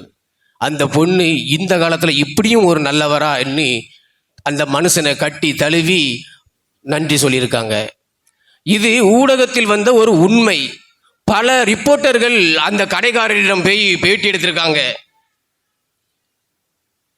அதுக்கு அந்த ரிப்போர்ட்டர், நான் அந்த பணத்தை வைத்திருந்தால் இப்படி எல்லோருக்கும் அறிமுகமாக இருக்க மாட்டேன், என் மன நிறைவு தான் எனக்கு பாராட்டை தந்திருக்கிறது அப்படின்னு அவர் அந்த பதில் சொல்லியிருக்காரு. இந்த சம்பவம் தரும் பாடம், அழகாய் அமைவதெல்லாம் வாழ்க்கை அல்ல, அமைவதை அழகாய் மாற்றுவதுதான் வாழ்க்கை. இப்படிப்பட்ட குணம்தான் மனித வாழ்க்கையை மேலோங்க செய்யும். இதற்கு இன்னொரு உதாரணம், ஒரு மனுஷன் மரணப்படுக்கையில் படுத்துட்டு இருக்கான். அவன் மனைவி மக்கள் பக்கத்தில் இருந்து சோகமா அழுதுகிட்டே அந்த மனைவி சொல்றா, கடவுளே என்னோட ஆயுசுல ஒரு 10 வருஷத்தை என் கணவருக்கு கொடு அப்படின்னு சொல்லி அழுறா. அப்படிப்பட்ட குணத்தை அந்த மனுஷன் சம்பாதிச்சிருக்கான். மாறாக இன்னும் ஆப்போசிட்டா இன்னும் ஒரு பணக்காரன் சொத்து பொத்து வச்சிருக்கிற மனுஷன் அதே மாதிரி அந்த மரணப்படுக்கையில் படுத்திருக்கிறான். அவன் மனைவி மக்கள்லாம், எப்படா இந்த மனுஷன் போவாரு, இந்த சொத்து பொத்தெல்லாம் நம்ம வச்சு அதை வச்சு நம்ம என்ஜாய் பண்ணலாமே அப்படின்னு நினைக்கக்கூடிய அந்த மாதிரி ஒரு மனநிலை உருவாகிவிட்டு என்றால், இந்த உலகத்தில் அப்படிப்பட்ட ஒரு கேடுகட்ட சாவு யாருக்கும் வரவிடக்கூடாது. இப்படிப்பட்ட அந்த பணம் காசு யாருக்கும் எதையும் செய்வதில்லை. அந்த முதல் மனிதனை போல அந்த குணம்தான், அந்த குணத்தை தான் சம்பாதிக்க வேண்டும். இப்போ லூயிஸ் அவர்கள் சொன்னார், பணம் காசை வச்சு மனைவி விரும்பியதை வாங்கி கொடுக்க முடியல, பிள்ளைங்களுக்கு வாங்கி கொடுக்க முடியல, அப்படி இப்படின்ட்டு சொன்னாங்க. ஆனால் பணம் வச்சு பணத்தை வச்சு எல்லாத்தையும் வாங்கிடலாம். தேவையான அரிசி பருப்பு அது இது எது வாங்குறதுக்குனாலும் பணம் தேவை தான். ஆனால் காசு நல்லதும் செய்யும், சில நேரத்தில் தீமையும் செய்யும் என்பதையும் நாம் மறந்துவிடக்கூடாது. அதற்கு ஒரு உதாரணம், காட்டு பாதையில் ஒரு சாமியார் அப்படியே குச்சியை தட்டிக்கிட்டு போயிட்டே இருக்காரு. காத்து கருப்பு எதுவும் வந்துடக்கூடாது, சின்ன பாம்பு போட்டு எதுவும் வந்துடக்கூடாதுன்னு அப்படி தட்டிகிட்டே போகிறாரு. அப்போ டங்குனி ஒரு சவுண்டு. அந்த இடத்துல என்னன்னு ஒரு பார்த்தா ஒரு பானை நிறைய தங்க காசு, ஃபுல்லாக தங்க காசு அவர் கண்ணில் தென்படுது. உடனே ஐயோ ஆட்கொல்லி அப்படின்னு சொல்லிட்டு போயிடுறாரு. பின்னாடியே ஒரு 2 நண்பர்கள் வராங்க. அந்த நண்பர் கண்ணிலையும் அந்த பானை தென்படுது. அதில் ஒருத்தன் சொல்கிறான், பார்த்துட்டியா? ஆமாம் நான் பார்த்துட்டேன். நீனும் பார்த்துட்டால? அதையும் நான் பார்த்துட்டேன் அப்படின்ட்டு இவன் சொல்கிறான். சரி நம்ம 2 பேரும் பாதி பாதியாக பிரிச்சுக்குவோம் அப்படின்ட்டு இவங்க ஒரு முடிவு பண்ணிடுறாங்க. ஓப்பன் பண்ணி பார்த்தா அதில் 100 தங்க காசு, ஆளுக்கு 50-50 பிரிச்சுக்கிடுறாங்க. சரி இனி ரொம்ப பசிக்குது, ஊரில் போய் ஏதாச்சும் சாப்பாடு வாங்கிட்டு வா, நான் இந்த 100 காசையும் பார்த்துக்கிடுறேன், நீ மட்டும் போயிட்டு வந்துரு அப்படின்ட்டு இவன் அந்த ஃப்ரெண்டுகிட்ட சொல்கிறான். அதுக்கு இவன், அது எப்படி, நான் என்ன முட்டாளா, நீ வேணா போ, நான் 100 காசையும் பார்த்துக்கிடுறேன் அப்படின்ட்டு இவன் சொல்கிறான். சரி அப்படின்ட்டு அப்போ நீனே பார்த்துக்க அப்படின்ட்டு இவன் சாப்பாடு வாங்குறதுக்காக ஊருக்கு போயிட்டான். 1/2 மணி நேரம் கழித்து வாரான். அதுக்குள்ளே இந்த காவல் காத்த இந்த நண்பன் ஒரு குச்சியை கத்தி போல அதை செதுக்கி வைத்து விட்டு அந்த நண்பன் அந்த சாப்பாடை கீழே வைக்கும்போது சடக்கென்று அவன் வயிற்றில் கொத்தி அவனை கொன்று விடுகிறான். கொண்டுட்டு 2 நிமிடம் கழித்து அந்த சாப்பாடை சாப்பிட ஆரம்பிக்கிறான். பழையபடி ஒரு 2 நிமிடத்தில் இவன் இந்த பக்கம் செத்து விழுந்துடுறான். ஏன்னா அந்த சாப்பாட்டில் அந்த நண்பன் விஷத்தை வைத்துள்ளான். இப்படி பணம் என்று அலைந்தால் அந்த பணம் நம் நிம்மதியையும் கெடுக்கும், நம் உயிரையும் எடுக்கும் என்பதையும் நீங்கள் புரிந்து கொள்ள வேண்டும். மனித வாழ்க்கையே குடும்பத்தை மையமாக கொண்டுதான் இருக்கிறது. பெற்றோரின் வழிநடத்துதல் நல்ல குணமுள்ள குழந்தையை உருவாக்க முடியும்.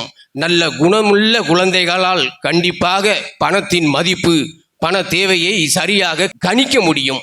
எனவே மனித வாழ்க்கையில் பணமும் குணமும் இரண்டும் முக்கியமானவை என்றாலும் நல்ல குணமே உண்மையான மதிப்பை கொடுக்கிறது. பணம் ஒரு மனிதனை வாழ்க்கையில் உயர்த்தலாம், ஆனால் நல்ல குணம்தான் அவனை அனைவராலும் மதிக்கப்படும் சிறந்த மனிதனாக மாற்றும். பணம் இழந்தால் மீண்டும் சம்பாதிக்கலாம், ஆனால் குணம் இழந்தால் அதை திரும்ப பெற முடியாது. எனவே பணத்தை ஒரு மட்டத்தில் வையுங்கள், அதற்கு மேல் மட்டத்தில் குணத்தை வையுங்கள். இவர் நம்ம தம்பி ஆண்ட்ரூ சொன்னது போல அந்த டாட்டா அவர்கள் போன வருடம் அக்டோபர் மாதம் இறந்திருக்கும் போது இந்திய மக்கள் அனைவரும் கண்ணீர் சிந்தினார்கள் என்றால் அவர் பணக்காரர் என்பதற்காக அல்ல. அவர் குணத்தினால் பல நோயுள்ள மனிதர்களுக்கு, கேன்சர் பேஷண்ட்களுக்கு பல சலுகைகள் அவர் செய்துள்ளார். பல ஹாஸ்பிட்டல்கள், பல நிறுவனங்களை அவர் தொடங்கி அந்த மக்களுக்கு சேவை செய்து வருகிறார். அந்த எண்ணத்திற்காக மட்டும்தான், அந்த குணத்திற்காக மட்டும்தான் இந்தியர்களான அனைத்து மனிதர்களும் ஒரு துளி கண்ணீர் விட்டார்கள் என்றால் அது அவர் குணத்திற்காக. பணக்காரர் தான் அவர், ஆனால் பணத்திற்காக யாரும் கண்ணீர் விடவில்லை என்பதையும் நீங்கள் மறந்துவிடக்கூடாது. ஆகவே மனித வாழ்க்கையில் பெரிதும் மேலோங்கி நிற்பது குணம்தான் என்பதை இது பட்டிமன்றத்தின் தீர்ப்பாக சொல்லி வாய்ப்பளித்த அனைவருக்கும் நன்றி கூறி விடைபெறுகிறோம். நன்றி, வணக்கம்.